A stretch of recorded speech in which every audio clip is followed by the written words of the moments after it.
गुरु कै जन्म मरण दुख जाए, होवै सिफत खसामदी, नूर अरसों कुरसों चटियै, तुद डिठे सच्चे पातशाह, मल जन्म जन्म दी कटियै, सज्जन सच्चा पातशाह, सिर शाहां दे शाह, जिस पास बैठिया सोहीऐ, सबना दावे सा, जिस पास बैठिया सोहीऐ, सबना दावे सा। परम सत्कारयोग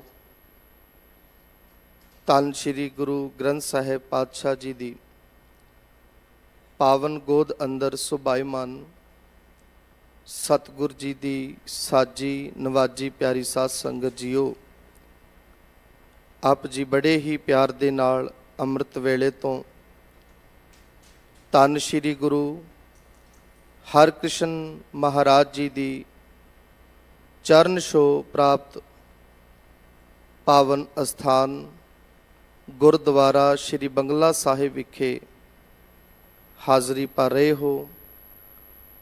बड़े प्यार दे नाल आप जी ने गुरुद्वारा साहिब जी दे हैड ग्रंथी भाई रणजीत सिंह जी पासों जो लड़ीवार पावन शब्द आप जी ने सरवण किया है, जिस दी विचार करन दा सुभाग समा प्राप्त होया है।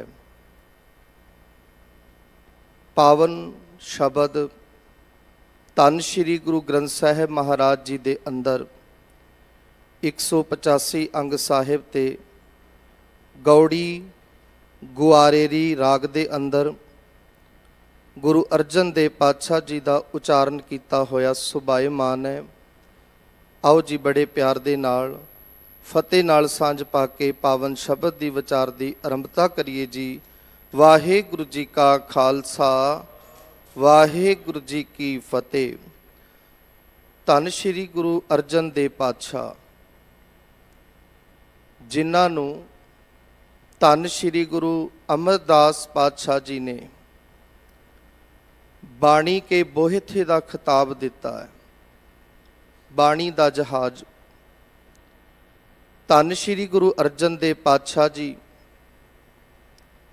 जिन्हां दे कोल जदों ये अमोलक खजाना ये अमोलक दात बाणी रूप दे विच गुरु रामदास पातशाह जी पासों प्राप्त हुंदी है, तां इस कीमती खजाने दे बाबत सतगुरु जी ने अज दे पावन शब्द दे अंदर इस खजाने की कीमत नूं समझाउण दा एक यतन किया है कि यह खजाना कितना कीमती है, ते इस खजाने नूं पाउण वाला जिस दे मन विच यह खजाना वस जांदा है, जिहड़ा इस खजाने की कीमत नूं जाण लैंदा है, जिवें यह खजाना कीमती है उस तरह इस खजाने नूं मन विच वसाउण वाले दा जीवन भी कीमती बन जाता है, क्योंकि अकाल पुरख परमात्मा आप कीमत तो रहत है।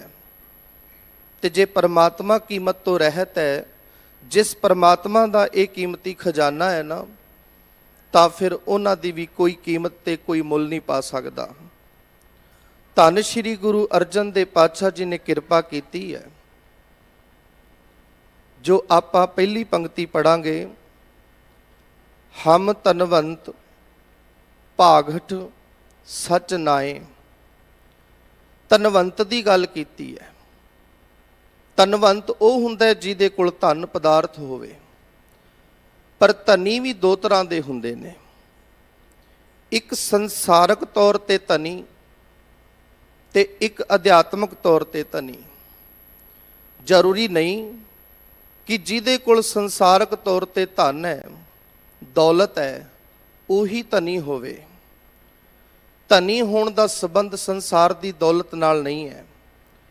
ਹਾਂ, ਸੰਸਾਰ ਦੀ ਨਿਗਾਹ ਦੇ ਵਿੱਚ ਧਨ ਦੌਲਤ ਬਹੁਤਾ ਹੋਣ ਕਰਕੇ ਉਸ ਨੂੰ ਧਨੀ ਹੋਣ ਦਾ ਖਿਤਾਬ ਦਿੱਤਾ ਜਾਏਗਾ ਵੀ ਤੂੰ ਧਨਵਾਨ ਹੈ, ਤੇਰੇ ਕੋਲ ਬੜਾ ਧਨ ਹੈ। ਤੇ ਗੁਰੂ ਅਰਜਨ ਦੇਵ ਪਾਤਸ਼ਾਹ ਜੀ ਕਿਰਪਾ ਕਰਦੇ ਨੇ ਕਿ ਆਓ ਮੈਂ ਤੁਹਾਨੂੰ ਦੱਸਦਾ ਹਾਂ ਕਿ ਇਸ ਸੰਸਾਰ ਦੇ ਅੰਦਰ ਹਕੀਕਤ ਵਿੱਚ ਧਨਵਾਨ ਹੈ ਕੌਣ। ਜਦੋਂ ਬਾਣੀ ਪੜ੍ਹਦੇ ਹਾਂ, ਸਤਿਗੁਰੂ ਜੀ ਨੇ ਬਾਣੀ ਨੂੰ ਰਤਨ ਦਾ ਖਿਤਾਬ ਦਿੱਤਾ ਹੈ, ਹੀਰੇ ਮੋਤੀਆਂ ਦਾ ਖਿਤਾਬ ਦਿੱਤਾ ਹੈ। ਇਹ ਕੀਮਤੀ ਮੋਤੀ ਨੇ, ਹੀਰੇ ਨੇ, ਤੇ ਇਹਨਾਂ ਨੂੰ ਚੁਗਦਾ ਕੌਣ ਹੈ?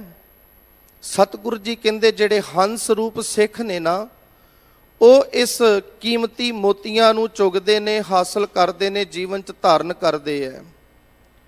ਤੇ ਸਤਿਗੁਰੂ ਜੀ ਕਿਰਪਾ ਕਰ ਰਹੇ ਨੇ, ਜਿਨ੍ਹਾਂ ਦੇ ਹਿਰਦੇ ਵਿੱਚ ਅਕਾਲ ਪੁਰਖ ਪਰਮਾਤਮਾ ਦਾ ਵਾਸਾ ਹੋ ਜਾਂਦਾ ਹੈ, ਉਹ ਇਸ ਸੰਸਾਰ ਦੇ ਅੰਦਰ ਹਕੀਕਤ ਦੇ ਵਿੱਚ ਧਨਵਾਨ ਨੇ, ਧਨੀ ਨੇ। ਮੇਰਾ ਹੀਰਾ ਰਤਨ ਨਾਮ ਹਰ ਬਸਿਆ, ਗੁਰ ਹਾਥ ਧਰਿਓ ਮੇਰੇ ਮਾਥਾ। ਜਦੋਂ ਗੁਰੂ ਨੇ ਮੇਰੇ ਮਸਤਕ ਤੇ, ਮੇਰੇ ਮੱਥੇ ਤੇ ਆਪਣਾ ਹੱਥ ਰੱਖ ਦਿੱਤਾ ਨਾ, ਤਾਂ ਐਸੀ ਕਿਰਪਾ ਬਖਸ਼ਿਸ਼ ਹੋਈ ਕਿ ਮੇਰਾ ਹਿਰਦਾ ਅਕਾਲ ਪੁਰਖ ਪਰਮਾਤਮਾ ਦੇ ਗੁਣਾਂ ਨਾਲ ਭਰ ਗਿਆ, ਅਕਾਲ ਪੁਰਖ ਪਰਮਾਤਮਾ ਦੇ ਨਾਮ ਨਾਲ ਹਿਰਦਾ ਭਰ ਗਿਆ। ਤੇ ਸਤਿਗੁਰੂ ਜੀ ਨੇ ਜਿੱਥੇ ਇਸ ਨਾਮ ਨੂੰ ਹਿਰਦੇ 'ਚ ਵਸਾਉਣ ਦੀ ਗੱਲ ਕੀਤੀ ਹੈ ਕਿ ਇਸ ਕਰਕੇ ਅਸੀਂ ਧਨਵਾਨ ਹਾਂ। ਸੰਗਤ ਜੀ, ਸਾਨੂੰ ਇਸ ਗੱਲ ਤੇ ਮਾਣ ਹੋਵੇ, ਬੇਸ਼ੱਕ ਸੰਸਾਰਕ ਤੌਰ ਤੇ ਕਿਸੇ ਕੋਲ ਦੌਲਤ ਬਹੁਤ ਘੱਟ ਹੈ, ਉਹਦੇ ਕੋਲ ਜ਼ਮੀਨ ਜਾਇਦਾਦ ਨਹੀਂ, ਉਹਦੇ ਕੋਲ ਧਨ ਦੌਲਤ ਨਹੀਂ, ਪਰ ਗੁਰੂ ਸਾਹਿਬ ਜੀ ਨੇ ਜਿਨ੍ਹਾਂ ਦੇ ਹਿਰਦੇ 'ਚ ਪਰਮਾਤਮਾ ਦਾ ਨਾਮ ਵਸਦਾ ਹੈ, ਜਿਨ੍ਹਾਂ ਦੇ ਹਿਰਦੇ 'ਚ ਪਰਮਾਤਮਾ ਦਾ ਸਿਮਰਨ ਵਸਦਾ ਹੈ, ਉਹਨਾਂ ਨੂੰ ਇਸ ਦੌਲਤ ਤੋਂ ਵੀ ਉੱਪਰ ਰੱਖਿਆ ਹੈ। ਉਹ ਸੰਸਾਰ ਦੇ ਸਭ ਤੋਂ ਧਨੀ ਮਨੁੱਖ ਨੇ। ਤੇ ਜਿਨ੍ਹਾਂ ਦੇ ਹਿਰਦੇ ਵਿੱਚ ਪਰਮਾਤਮਾ ਦਾ ਇਹ ਨਾਮ ਨਹੀਂ ਵਸਦਾ, ਸਤਿਗੁਰੂ ਜੀ ਉਹਨਾਂ ਦੀ ਵੀ ਗੱਲ ਕਰਦੇ ਨੇ, ਜਿਨ ਹਰ ਹਿਰਦੈ ਨਾਮ ਨਾ ਵਸਿਓ, ਤਿਨ ਮਾਤ ਕੀਜੈ ਹਰ ਬਾਂਝਾ, ਤਿਨ ਸੁਈ ਦੇ ਫਿਰੈ ਬਿਨ ਨਾਵੈ, ਉਹ ਇੱਕ ਖੱਪ ਖੱਪ ਮੂਏ ਕਰਾਂਝਾ। ਉਹ ਆਪਣੇ ਜੀਵਨ ਨੂੰ ਖੁਆਰ ਕਰਦੇ ਨੇ, ਵਕਾਰਾਂ ਦੇ ਅਧੀਨ ਹੋ ਕੇ ਆਪਣੀ ਜ਼ਿੰਦਗੀ ਨੂੰ, ਇਸ ਅਮੋਲਕ ਖਜ਼ਾਨੇ ਨੂੰ ਖਰਾਬ ਕਰ ਲੈਂਦੇ ਨੇ। ਤੇ ਸਤਿਗੁਰੂ ਜੀ ਕਹਿੰਦੇ ਚੇਤੇ ਰੱਖਣਾ, ਇਹ ਧਨ ਜਿਨ੍ਹਾਂ ਦੇ ਕੋਲ ਹੈ ਨਾ, ਉਹ ਆਪ ਵੀ ਕੀਮਤੀ ਹੈ ਤੇ ਇਹ ਧਨ ਵੀ ਕੀਮਤੀ ਹੈ। ਜਦੋਂ ਪਾਤਸ਼ਾਹ ਜੀ ਦੀ ਬਾਣੀ ਪੜ੍ਹਦੇ ਹਾਂ, ਹਰ ਆਪ ਅਮੁੱਲਕ ਹੈ, ਭਾਗ ਤਿਨਾ ਕੇ ਨਾਨਕਾ, ਜਿਨ ਹਰ ਪੱਲੇ ਪਾਏ। ਅਕਾਲ ਪੁਰਖ ਪਰਮਾਤਮਾ ਆਪ ਅਮੁੱਲਕ ਹੈ, ਜਿਸ ਦੀ ਕੋਈ ਕੀਮਤ ਨਹੀਂ। ਤੇ ਜਿਹੜਾ ਇਸ ਧਨ ਦੀ ਪ੍ਰਾਪਤੀ ਕਰਦਾ ਹੈ, ਜਿਸ ਦੇ ਹਿਰਦੇ ਵਿੱਚ ਪਰਮਾਤਮਾ ਦਾ ਇਹ ਧਨ ਵਸ ਜਾਂਦਾ ਹੈ, ਤੇ ਸਤਿਗੁਰੂ ਜੀ ਕਹਿੰਦੇ ਉਹ ਇਸ ਸੰਸਾਰ ਦੇ ਅੰਦਰ ਧਨਵਾਨ ਹੈ। ਜਿਨ ਕੈ ਪੱਲੇ ਧਨ ਵਸੈ, ਸਤਿਗੁਰੂ ਜੀ ਕਹਿੰਦੇ ਜਿਨ੍ਹਾਂ ਦੇ ਕੋਲ ਬਹੁਤਾ ਧਨ ਹੈ, ਦੌਲਤ ਹੈ, ਪੈਸਾ ਹੈ, ਸ਼ੌਹਰਤ ਹੈ, ਉਹ ਕੀ ਹਨ? ਬੇਸ਼ੱਕ ਉਹਨਾਂ ਕੋਲ ਦੌਲਤ ਤੇ ਧਨ ਤੇ ਸ਼ੌਹਰਤ ਤੇ ਹੈਗੀ ਹੈ, ਸਤਿਗੁਰੂ ਜੀ ਕਹਿੰਦੇ ਤਿਨ ਕਾ ਨਾਉ ਫਕੀਰ। ਫਕੀਰ ਮਤਲਬ ਕੰਗਾਲ। ਜੇਕਰ ਆਤਮਿਕ ਗੁਣ ਹਿਰਦੇ ਵਿੱਚ ਨਹੀਂ ਨਾ, ਪਰਮਾਤਮਾ ਦਾ ਨਾਮ ਹਿਰਦੇ ਵਿੱਚ ਨਹੀਂ ਹੈ, ਕੱਲੀ ਦੌਲਤ ਤੇ ਸ਼ੌਹਰਤ ਹੈ ਸੰਸਾਰਕ ਤੌਰ ਤੇ, ਪਰ ਸਤਿਗੁਰੂ ਜੀ ਕਹਿੰਦੇ ਅਸਲ ਵਿੱਚ ਉਹ ਕੰਗਾਲ ਹੈ। ਪਰ ਸਤਿਗੁਰੂ ਜੀ ਕਿਰਪਾ ਕਰਦੇ ਨੇ, ਸਤਿਗੁਰੂ ਜੀ ਬਖਸ਼ਿਸ਼ ਕਰਦੇ ਨੇ, ਹੇ ਮਾਲਕ ਜੀ, ਜਿਨ ਕੈ ਹਿਰਦੈ ਤੂੰ ਵਸੈ। ਹੇ ਪਰਮਾਤਮਾ, ਜਿਨ੍ਹਾਂ ਦੇ ਹਿਰਦੇ 'ਚ ਤੇਰਾ ਵਾਸਾ ਹੋ ਜਾਂਦਾ ਹੈ, ਤੇ ਨਰ ਗੁਣੀ ਗਹੀਰ, ਅਸਲ ਵਿੱਚ ਉਹ ਮਨੁੱਖ ਇਸ ਸੰਸਾਰ ਤੇ ਸਭ ਤੋਂ ਅਮੀਰ ਤੇ ਧਨਵਾਨ ਨੇ, ਜਿਨ੍ਹਾਂ ਦੇ ਹਿਰਦੇ 'ਚ ਤੇਰਾ ਨਾਮ ਵਸਦਾ ਹੈ। ਇਸ ਕਰਕੇ ਮਾਲਕ ਜੀ ਕਿਰਪਾ ਕਰ ਰਹੇ ਨੇ।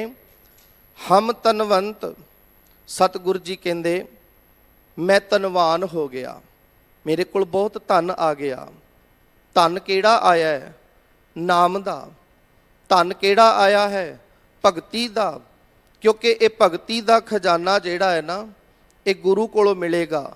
ਹਮ ਧਨਵੰਤ, ਧਨਵਾਨ ਹੋ ਗਏ, ਸਾਡੇ ਕੋਲ ਅਮੋਲਕ ਦਾਤ ਆ ਗਈ, ਅਮੋਲਕ ਖਜ਼ਾਨਾ ਆ ਗਿਆ। ਭਾਗਠ ਸਚ ਨਾਏ, ਭਾਗਠ ਕਹਿੰਦੇ ਹਨ, ਭਾਗਠ ਦਾ ਅਰਥ ਹੈ ਭਾਗਾਂ ਵਾਲੇ। ਧਨਵਾਨ ਤੇ ਹੋਏ ਹੀ ਆ, ਭਾਗਾਂ ਵਾਲੇ ਵੀ ਹੋ ਗਏ, ਕਿਉਂਕਿ ਅਕਾਲ ਪੁਰਖ ਪਰਮਾਤਮਾ ਦਾ ਜੋ ਸੱਚਾ ਨਾਮ ਹੈ, ਸਦੀਵੀ ਹੋਂਦ ਵਾਲਾ ਨਾਮ ਹੈ ਨਾ, ਇਹ ਨਾਮ ਹਿਰਦੇ ਵਿੱਚ ਵਸ ਗਿਆ। ਤੇ ਪਰਮਾਤਮਾ ਦੇ ਕੀਮਤੀ ਸੱਚੇ ਨਾਮ ਨੇ, ਕਾਇਮ ਰਹਿਣ ਵਾਲੇ ਨਾਮ ਨੇ ਮੈਨੂੰ ਭਾਗਾਂ ਵਾਲਾ ਵੀ ਕਰ ਦਿੱਤਾ ਤੇ ਧਨਵਾਨ ਵੀ ਕਰ ਦਿੱਤਾ। ਤੇ ਇਤਿਹਾਸ ਦੀ ਗਵਾਹੀ ਮਿਲਦੀ ਹੈ, ਧੰਨ ਸ਼੍ਰੀ ਗੁਰੂ ਨਾਨਕ ਸੱਚੇ ਪਾਤਸ਼ਾਹ ਜਿਸ ਵਕਤ ਉਦਾਸੀਆਂ ਤੇ ਜਾਂਦੇ ਨੇ, ਇੱਕ ਤਰਫ ਮਲਕ ਭਾਗੋ ਹੈ ਤੇ ਇੱਕ ਤਰਫ ਭਾਈ ਲਾਲੋ ਹੈ। ਤੇ ਧੰਨ ਸ਼੍ਰੀ ਗੁਰੂ ਨਾਨਕ ਸੱਚੇ ਪਾਤਸ਼ਾਹ ਜਿਸ ਦਾ ਦਰਵਾਜ਼ਾ ਖੜਕਾਉਂਦੇ ਨੇ, ਜਿਸ ਦੇ ਘਰ ਵਿੱਚ ਜਾਂਦੇ ਨੇ, ਉਹ ਅਮੀਰ ਲਾਲੋ, ਜਿਹੜਾ ਸੱਚਮੁੱਚ ਹਿਰਦੇ ਕਰਕੇ, ਜਿਹਦੇ ਹਿਰਦੇ ਵਿੱਚ ਪਰਮਾਤਮਾ ਦੇ ਗੁਣ ਵਸੇ ਹੋਏ ਨੇ, ਤੇ ਸੱਚਮੁੱਚ ਧਨਵਾਨ ਹੈ। ਪਰ ਚੇਤੇ ਰੱਖਣਾ, ਜੇ ਆਰਥਿਕ ਪੱਖ ਤੋਂ ਦੇਖਿਆ ਜਾਵੇ ਤਾਂ ਲਾਲੋ ਦੇ ਘਰ 2 ਵਕਤ ਦੀ ਰੋਟੀ ਵੀ ਖਾਣ ਵਾਸਤੇ ਨਹੀਂ ਹੈਗੀ, ਗੁਜ਼ਾਰਾ ਘਰ ਦਾ ਮਸਾ ਹੁੰਦਾ ਹੈ। ਪਰ ਗੁਰੂ ਨਾਨਕ ਸਾਹਿਬ ਕਿਹਦੇ ਘਰ ਜਾ ਕੇ, ਕਿਹਨਾਂ ਦੇ ਘਰ ਤੋਂ ਪ੍ਰਸ਼ਾਦਾ ਛਕਿਆ, ਕਿਸ ਨੂੰ ਮਾਣ ਦਿੱਤਾ? ਗੁਰੂ ਨਾਨਕ ਸਾਹਿਬ ਲਾਲੋ ਦੇ ਘਰ ਜਾਂਦੇ ਹੈ ਤੇ ਇੱਕ ਪਾਸੇ ਮਲਕ ਭਾਗੋ ਹੈ, ਜਿਹਦੇ ਕੋਲ ਦੌਲਤ ਤੇ ਸ਼ੋਹਰਤ ਦਾ ਕੋਈ ਅੰਤ ਨਹੀਂ, ਜਿਹਦੇ ਕੋਲ ਸੰਸਾਰਕ ਤੌਰ ਤੇ ਮਾਇਆ ਦੀ ਕੋਈ ਘਾਟ ਤੇ ਕੋਈ ਕਮੀ ਨਹੀਂ। ਲੇਕਿਨ ਗੁਰੂ ਨਾਨਕ ਸਾਹਿਬ ਸੱਚੇ ਪਾਤਸ਼ਾਹ ਪਿਆਰ ਕਰਦੇ ਨੇ ਲਾਲੋ ਨੂੰ।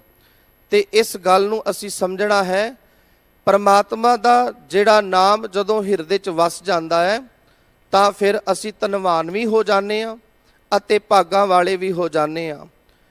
ਹਰ ਗੁਣ ਗਾਵੇਂ ਸਹਿਜ ਸੁਭਾਏ, ਅਕਾਲ ਪੁਰਖ ਪਰਮਾਤਮਾ ਦੇ ਗੁਣਾਂ ਨੂੰ ਗਾਉਣ ਕਰਕੇ, ਜਦੋਂ ਅਕਾਲ ਪੁਰਖ ਪਰਮਾਤਮਾ ਦੇ ਗੁਣਾਂ ਨਾਲ ਸਾਂਝ ਪਾਈ, ਅਕਾਲ ਪੁਰਖ ਪਰਮਾਤਮਾ ਦੇ ਗੁਣਾਂ ਦੀ ਵਿਚਾਰ ਕੀਤੀ, ਜੀਵਨ 'ਚ ਧਾਰਨ ਕੀਤਾ, ਅਕਾਲ ਪੁਰਖ ਪਰਮਾਤਮਾ ਦੇ ਗੁਣਾਂ ਨੂੰ ਗਾਉਣ ਕਰਕੇ ਜੀਵਨ ਦੇ ਅੰਦਰ ਇੱਕ ਅਵਸਥਾ ਬਣੀ ਹੈ। ਉਹ ਅਵਸਥਾ ਕੀ ਹੈ? ਸਹਿਜ ਸੁਭਾਏ। ਸਹਿਜ ਮਤਲਬ ਆਤਮਕ ਅਡੋਲਤਾ ਵਾਲਾ ਜੀਵਨ ਮਿਲ ਗਿਆ। ਹੁਣ ਮੈਂ ਆਪਣੇ ਜੀਵਨ ਵਿੱਚ ਡੋਲਦਾ ਨਹੀਂ, ਨਾ ਵਿਕਾਰਾਂ ਕਰਕੇ, ਨਾ ਲਾਲਚ ਕਰਕੇ, ਨਾ ਕਿਸੇ ਹੋਰ ਕਾਰਨ ਕਰਕੇ। ਇੱਕ ਜੀਵਨ 'ਚ ਸਹਿਜ ਅਵਸਥਾ ਆ ਗਈ, ਆਤਮਕ ਅਡੋਲਤਾ ਵਾਲਾ ਜੀਵਨ ਮਿਲ ਗਿਆ। ਤੇ ਦੂਸਰੀ ਕਿਰਪਾ ਹੋਈ ਸੁਭਾਏ ਦਾ ਮਤਲਬ ਅਕਾਲ ਪੁਰਖ ਪਰਮਾਤਮਾ ਦੇ ਪ੍ਰੇਮ ਵਿੱਚ ਲਗਨ ਲੱਗ ਗਈ। ਪਹਿਲਾਂ ਲਗਨ ਨਹੀਂ ਸੀ ਲੱਗਦੀ, ਪਹਿਲਾਂ ਪਰਮਾਤਮਾ ਦੇ ਇਸ ਅਮੋਲਕ ਖਜ਼ਾਨੇ ਨੂੰ ਜਦੋਂ ਪੜ੍ਹਨਾ ਹੈ, ਜਦੋਂ ਵਿਚਾਰਨਾ ਹੈ, ਜਦੋਂ ਸੁਣਨਾ ਹੈ ਤੇ ਰਸ ਨਹੀਂ ਸੀ ਆ ਰਿਹਾ, ਆਨੰਦ ਨਹੀਂ ਸੀ ਆ ਰਿਹਾ। ਹੁਣ ਆਤਮਿਕ ਜੀਵਨ ਵੀ ਉਚੇਰਾ ਹੋ ਗਿਆ ਤੇ ਜਿਹੜਾ ਹਿਰਦੇ ਵਿੱਚ ਅਕਾਲ ਪੁਰਖ ਪਰਮਾਤਮਾ ਦੇ ਗੁਣਾਂ ਨੂੰ ਗਾਉਣ ਕਰਕੇ ਤੇ ਜਪਣ ਕਰਕੇ ਜੀਵਨ ਵਿੱਚ ਪ੍ਰੇਮ ਵੀ ਆ ਗਿਆ। ਜਦੋਂ ਜਪਜੀ ਸਾਹਿਬ ਦੀ ਬਾਣੀ ਪੜ੍ਹਦੇ ਹਾਂ, ਜੇਕਰ ਗੱਲ ਕੀਤੀ ਜਾਵੇ ਕਿ ਅਕਾਲ ਪੁਰਖ ਪਰਮਾਤਮਾ ਨਾਲ ਗੱਲ ਕਰਨੀ ਹੋਵੇ, ਅਕਾਲ ਪੁਰਖ ਪਰਮਾਤਮਾ ਨਾਲ ਸਾਂਝ ਪਾਉਣੀ ਹੋਵੇ ਤੇ ਕਿਹੜੀ ਭਾਸ਼ਾ ਪਰਮਾਤਮਾ ਨੂੰ ਸਮਝ ਆਉਂਦੀ ਹੈ, ਕਿਸ ਭਾਸ਼ਾ ਵਿੱਚ ਪਰਮਾਤਮਾ ਨਾਲ ਗੱਲ ਕੀਤੀ ਜਾਵੇ, ਕਿਹੜੀ ਭਾਸ਼ਾ ਦੀ ਵਰਤੋਂ ਕੀਤੀ ਜਾਵੇ। ਤੇ ਗੁਰੂ ਨਾਨਕ ਸਾਹਿਬ ਜੀ ਨੇ ਕਿਰਪਾ ਕੀਤੀ, ਜਪਜੀ ਸਾਹਿਬ ਦੇ ਅੰਦਰ ਹੀ ਦੱਸ ਦਿੱਤਾ, ਭਾਖਿਆ ਭਾਉ ਅਪਾਰ। ਅਕਾਲ ਪੁਰਖ ਪਰਮਾਤਮਾ ਦੇ ਨਾਲ ਜੇ ਗੱਲ ਕਰਨੀ ਹੈ, ਅਕਾਲ ਪੁਰਖ ਪਰਮਾਤਮਾ ਨੂੰ ਦੁਨਿਆਵੀ ਜੋ ਬੋਲੀ ਭਾਸ਼ਾਵਾਂ ਨੇ ਉਹਦੀ ਸਮਝ ਨਹੀਂ, ਅਕਾਲ ਪੁਰਖ ਪਰਮਾਤਮਾ ਨੂੰ ਇੱਕੋ ਭਾਸ਼ਾ ਆਉਂਦੀ ਹੈ, ਉਹ ਹੈ ਬਹੁਤ ਹੀ ਜ਼ਿਆਦਾ ਪ੍ਰੇਮ ਤੇ ਪਿਆਰ ਵਾਲੀ ਭਾਸ਼ਾ। ਹੁਣ ਸਾਡੇ ਕੋਲ ਤੇ ਜ਼ੁਬਾਨ ਹੈ, ਅਸੀਂ ਤਾਂ ਆਪਣੇ ਦੁੱਖ ਸੁੱਖ ਪਰਮਾਤਮਾ ਦੇ ਕੋਲ ਆ ਕੇ ਜ਼ੁਬਾਨ ਤੋਂ ਬੋਲ ਕੇ ਦੱਸ ਦਿਆਂਗੇ, ਕਹਿ ਦਿਆਂਗੇ। ਜੇਕਰ ਕੋਈ ਸਰੀਰਕ ਰੋਗ ਹੈ, ਡਾਕਟਰ ਨੂੰ ਜਾ ਕੇ ਦੱਸ ਸਕਦੇ ਹਾਂ। ਪਰ ਜੇ ਜਿਨ੍ਹਾਂ ਜੀਵਾਂ ਕੋਲ ਜ਼ੁਬਾਨ ਨਹੀਂ, ਜਿਹੜੇ ਬੋਲ ਨਹੀਂ ਸਕਦੇ, ਉਹਨਾਂ ਨੇ ਆਪਣੀ ਕੋਈ ਗੱਲ ਅਕਾਲ ਪੁਰਖ ਨਾਲ ਕਰਨੀ ਹੋਵੇ ਤਾਂ ਫਿਰ ਤਾਂ ਉਹ ਬੋਲ ਹੀ ਨਹੀਂ ਸਕਦੇ। ਇਸੇ ਕਰਕੇ ਉਹਨਾਂ ਦੇ ਅੰਦਰ ਪ੍ਰੇਮ ਤੇ ਪਿਆਰ ਹੈ। ਅਕਾਲ ਪੁਰਖ ਪਰਮਾਤਮਾ ਪਿਆਰ ਦੀ ਬੋਲੀ, ਪਿਆਰ ਦੀ ਭਾਸ਼ਾ ਨੂੰ ਸਮਝਦਾ ਹੈ। ਜਿਨ ਪ੍ਰੇਮ ਕੀਓ ਤਿਨ ਹੀ ਪ੍ਰਭ ਪਾਇਓ। ਅਕਾਲ ਪੁਰਖ ਪਰਮਾਤਮਾ ਨੂੰ ਪਾਉਣ ਦਾ ਸੰਬੰਧ ਹੀ ਪ੍ਰੇਮ ਵਿੱਚ ਹੈ, ਪਿਆਰ ਵਿੱਚ ਹੈ। ਜੇ ਉਸ ਪਰਮਾਤਮਾ ਨੂੰ ਪਾਉਣਾ ਹੈ ਨਾ, ਤਾਂ ਹਿਰਦੇ 'ਚ ਪਿਆਰ ਤੇ ਪ੍ਰੇਮ ਤੇ ਧਾਰਨ ਕਰਨਾ ਪੈਣਾ ਹੈ। ਜਿਨ੍ਹਾਂ ਦੇ ਹਿਰਦੇ 'ਚ ਪ੍ਰੇਮ ਪਿਆਰ ਪ੍ਰੀਤ ਪੈਦਾ ਹੋ ਗਈ, ਅਕਾਲ ਪੁਰਖ ਪਰਮਾਤਮਾ ਦੀ ਹੋਂਦ ਪੈਦਾ ਹੋ ਗਈ, ਉਹਨਾਂ ਦਾ ਜੀਵਨ ਐਸਾ ਬਣ ਜਾਂਦਾ ਹੈ, ਉਹ ਐਸੇ ਜੀਵਨ ਵਾਲੇ ਹੋ ਜਾਂਦੇ ਨੇ ਕਿ ਫਿਰ ਆਤਮਿਕ ਤੌਰ ਤੇ ਉਹਨਾਂ ਨੂੰ ਕਿਸੇ ਤਰ੍ਹਾਂ ਦਾ ਲਾਲਚ ਦਿੱਤਾ ਜਾਵੇ, ਉਹਨਾਂ ਨੂੰ ਕਿਸੇ ਤਰ੍ਹਾਂ ਦੇ ਲਾਲਚ ਦੇ ਕੇ ਸਮਝਾਉਣ ਦੀ ਮਨਾਉਣ ਦੀ ਕੋਸ਼ਿਸ਼ ਕੀਤੀ ਜਾਵੇ। ਉਹ ਕਦੀ ਵੀ ਸਮਝੌਤਾ ਨਹੀਂ ਕਰਦੇ, ਉਹ ਆਪਣੇ ਫੈਸਲੇ ਤੇ ਅਟਲ ਰਹਿੰਦੇ ਨੇ। ਜਿਸ ਤਰ੍ਹਾਂ ਛੋਟੇ ਸਾਹਿਬਜ਼ਾਦੇ ਅਡੋਲ ਅਵਸਥਾ ਵਿੱਚ ਟਿਕੇ ਹੋਏ ਨੇ, ਜਿਸ ਤਰ੍ਹਾਂ ਬਾਬਾ ਫਤਿਹ ਸਿੰਘ ਜ਼ੋਰਾਵਰ ਸਿੰਘ ਇਸ ਅਵਸਥਾ ਦੇ ਮਾਲਕ ਨੇ। ਕਿੰਨੇ ਤਰ੍ਹਾਂ ਦੇ ਲਾਲਚ ਦਿੱਤੇ ਗਏ, ਕਿੰਨੇ ਤਰ੍ਹਾਂ ਦੇ ਡਰਾਵੇ ਦਿੱਤੇ ਗਏ, ਲੇਕਿਨ ਉਹਨਾਂ ਨੇ ਆਪਣਾ ਫੈਸਲਾ ਨਹੀਂ ਬਦਲਿਆ। ਵਜ਼ੀਰ ਖਾਨ ਦੀ ਕਚਹਿਰੀ ਦੇ ਵਿੱਚ ਜਾਂਦੇ ਨੇ, ਵਜ਼ੀਰ ਖਾਨ ਦੇ ਨਾਲ ਗੱਲ ਕਰਦੇ ਨੇ। ਉਹਨਾਂ ਦੀ ਆਵਾਜ਼ ਵਿੱਚ ਜੋ ਗਰਜ ਹੈ, ਉਹਨਾਂ ਦੇ ਹਿਰਦੇ ਵਿੱਚ ਜੋ ਪਰਮਾਤਮਾ ਅਕਾਲ ਪੁਰਖ ਪਰਮਾਤਮਾ ਤੇ ਪ੍ਰੀਤ ਹੈ, ਭਰੋਸਾ ਹੈ, ਉਸ ਭਰੋਸੇ ਨੂੰ ਜ਼ਾਲਮ ਡਰਾ ਨਹੀਂ ਸਕੇ, ਤੋੜ ਨਹੀਂ ਸਕੇ, ਖਤਮ ਨਹੀਂ ਕਰ ਸਕੇ। ਚੜ੍ਹਦੀ ਕਲਾ ਦੇ ਨਾਲ ਜਵਾਬ ਦਿੰਦੇ ਹੈ। ਸਤਿਗੁਰੂ ਜੀ ਅੱਗੇ ਕਿਰਪਾ ਕਰ ਰਹੇ ਨੇ। ਰਹਾਓ ਪਿਉ ਦਾਦੇ ਕਾ ਖੋਲ ਡਿੱਠਾ ਖਜ਼ਾਨਾ। ਇਹ ਜੋ ਕੀਮਤੀ ਖਜ਼ਾਨਾ ਸਾਨੂੰ ਮਿਲਿਆ ਹੈ, ਇਹ ਸਾਡੇ ਵੱਡਿਆਂ ਨੇ, ਸਾਡੇ ਪਿਤਾ ਨੇ, ਸਾਡੇ ਦਾਦੇ ਨੇ ਸਾਨੂੰ ਦਿੱਤਾ ਹੈ। ਗੁਰੂ ਅਰਜਨ ਦੇਵ ਪਾਤਸ਼ਾਹ ਜੀ ਦੀ ਇਸ ਵਿਚਾਰ ਨੂੰ ਸਮਝਣਾ, ਇਹ ਖਜ਼ਾਨਾ ਗੁਰਬਾਣੀ ਰੂਪ ਖਜ਼ਾਨਾ। ਪਿਉ ਦਾਦੇ ਦਾ ਅਰਥ ਹੈ ਗੁਰੂ ਨਾਨਕ ਸਾਹਿਬ ਜੀ ਤੋਂ ਲੈ ਕੇ ਗੁਰੂ ਰਾਮਦਾਸ ਪਾਤਸ਼ਾਹ ਜੀ ਤੱਕ। ਜਿਸ ਵਕਤ ਗੁਰੂ ਨਾਨਕ ਸਾਹਿਬ ਜੀ ਪ੍ਰਚਾਰਕ ਦੌਰਿਆਂ ਤੇ ਜਾ ਕੇ ਪ੍ਰਚਾਰ ਕਰ ਰਹੇ ਨੇ, ਤਾਂ ਉਹਨਾਂ ਨੇ ਭਗਤ ਸਾਹਿਬਾਨਾਂ ਦੀ ਬਾਣੀ ਨੂੰ ਵੀ ਆਪਣੇ ਕੋਲ ਲੈ ਕੇ ਇਕੱਠਾ ਕੀਤਾ। ਉਹਨਾਂ ਦੀਆਂ ਰਚਨਾਵਾਂ, ਉਹਨਾਂ ਦੀਆਂ ਲਿਖਤਾਂ ਨੂੰ ਲਿਆ। ਭਗਤ ਕਬੀਰ ਜੀ, ਬਾਬਾ ਫਰੀਦ ਜੀ, ਉਹਨਾਂ ਦੀ ਜੋ ਰਚਨਾਵਾਂ ਹਨ ਉਹਨਾਂ ਨੂੰ ਲਿਆ। ਤੇ ਨਾਲ ਹੀ ਗੁਰੂ ਨਾਨਕ ਸਾਹਿਬ ਜੀ ਨੇ ਇੱਕ ਹੋਰ ਕਿਰਪਾ ਕੀਤੀ। ਇਸ ਖਜ਼ਾਨੇ ਦੇ ਅੰਦਰ ਇੱਕ ਕੀਮਤੀ ਦਾਤ ਆਪਣੇ ਵੱਲੋਂ ਵੀ ਪਾਈ, ਜਿਸ ਨੂੰ ਜਪਜੀ ਸਾਹਿਬ ਦੀ ਬਾਣੀ ਆਖਦੇ ਹਾਂ। ਇਸ ਖਜ਼ਾਨੇ ਦੇ ਸ਼ਿੰਗਾਰ ਨੇ ਇਹ ਬਾਣੀਆਂ, ਜਪਜੀ ਸਾਹਿਬ ਦੀ ਬਾਣੀ, ਸੁਖਮਨੀ ਸਾਹਿਬ ਦੀ ਬਾਣੀ, ਆਸਾ ਦੀ ਵਾਰ ਦੀ ਬਾਣੀ। ਇੱਕ ਇੱਕ ਪੰਕਤੀ, ਇੱਕ ਇੱਕ ਲਿਖਿਆ ਸ਼ਬਦ ਇਸ ਖਜ਼ਾਨੇ ਦਾ ਸ਼ਿੰਗਾਰ ਹੈ। ਕਿਉਂਕਿ ਗੁਰੂ ਸਾਹਿਬ ਜੀ ਕਿਰਪਾ ਕਰ ਰਹੇ ਨੇ ਕਿ ਗੁਰੂ ਨਾਨਕ ਸਾਹਿਬ ਜੀ ਤੋਂ ਲੈ ਕੇ ਗੁਰੂ ਰਾਮਦਾਸ ਪਾਤਸ਼ਾਹ ਜੀ ਤੱਕ ਜੋ ਇਹ ਕੀਮਤੀ ਖਜ਼ਾਨਾ ਮੈਨੂੰ ਪ੍ਰਾਪਤ ਹੋਇਆ, ਮੈਨੂੰ ਮਿਲਿਆ ਹੈ, ਜਦੋਂ ਮੈਂ ਇਹਨੂੰ ਖੋਲ ਕੇ ਦੇਖਿਆ, ਇਸ ਖਜ਼ਾਨੇ ਨੂੰ ਦੇਖਿਆ, ਦੇਖਣ ਦਾ ਅਰਥ ਸਮਝਣਾ, ਦੇਖਣਾ ਮਤਲਬ ਦੇਖਣਾ ਨਹੀਂ। ਜਦੋਂ ਖਜ਼ਾਨੇ ਦੀ ਵਿਚਾਰ ਕੀਤੀ, ਇਹਦੇ ਵਿੱਚ ਕਿੰਨੀਆਂ ਕੀਮਤੀ ਦਾਤਾਂ ਨੇ, ਇਹਦੇ ਵਿੱਚ ਕਿੰਨੀਆਂ ਅਮੋਲਕ ਜਿਹੜੇ ਖਜ਼ਾਨੇ ਦੇ ਵਿੱਚ ਭਰਪੂਰ ਰਤਨ ਪਏ ਹੋਏ ਨੇ, ਜੋ ਸਾਡੀ ਮੱਤ ਨੂੰ ਉੱਚਾ ਕਰਦੇ ਨੇ, ਸੋ ਜਿਹੜੇ ਸਾਡੇ ਜੀਵਨ ਨੂੰ ਉਚੇਰਾ ਕਰਦੇ ਨੇ। ਇਹ ਜਿਹੜੀ ਵਿਚਾਰ ਗੁਰੂ ਸਾਹਿਬ ਜੀ ਦੇ ਰਹੇ ਨੇ, ਦੇਖਣ ਦਾ ਅਰਥ ਹੈ ਜਦੋਂ ਮੈਂ ਵਿਚਾਰ ਕੀਤੀ, ਆਪਣੇ ਵੱਡੇ ਵਡੇਰਿਆਂ ਦੀ ਇਸ ਬਾਣੀ ਨੂੰ ਸਮਝਿਆ, ਉਹਨਾਂ ਦੇ ਜੀਵਨ ਨੂੰ ਸਮਝਿਆ, ਭਾਵ ਕਿ ਭਗਤ ਕਬੀਰ ਜੀ, ਗੁਰੂ ਨਾਨਕ ਸਾਹਿਬ ਜੀ, ਗੁਰੂ ਅੰਗਦ ਦੇਵ ਪਾਤਸ਼ਾਹ ਜੀ, ਗੁਰੂ ਅਮਰਦਾਸ ਪਾਤਸ਼ਾਹ ਜੀ, ਜਦੋਂ ਉਹਨਾਂ ਦੀਆਂ ਰਚਨਾਵਾਂ ਤੇ ਲਿਖਤਾਂ ਨੂੰ ਵਾਚਿਆ ਹੈ, ਜਦੋਂ ਜੀਵਨ 'ਚ ਧਾਰਨ ਕੀਤਾ ਹੈ। ਗੁਰੂ ਨਾਨਕ ਸਾਹਿਬ ਜੀ ਪ੍ਰਚਾਰਕ ਦੌਰਿਆਂ ਤੇ ਗਏ, ਜਿੱਥੇ ਵੀ ਸਤਿਗੁਰੂ ਗਏ ਨੇ, ਬੇਸ਼ੱਕ ਸਤਿਗੁਰੂ ਜੀ ਕਈ ਸਮਿਆਂ ਤੱਕ ਜਿਹੜੇ ਵਸਤਰ ਨੇ, ਐਸਾ ਵੀ ਸਮਾਂ ਆਇਆ ਕਿ ਜਿਹੜਾ ਚੋਲਾ ਤਨ ਤੇ ਪਾਇਆ ਹੈ ਉਸੇ ਨਾਲ ਪ੍ਰਚਾਰ ਕਰ ਰਹੇ ਨੇ।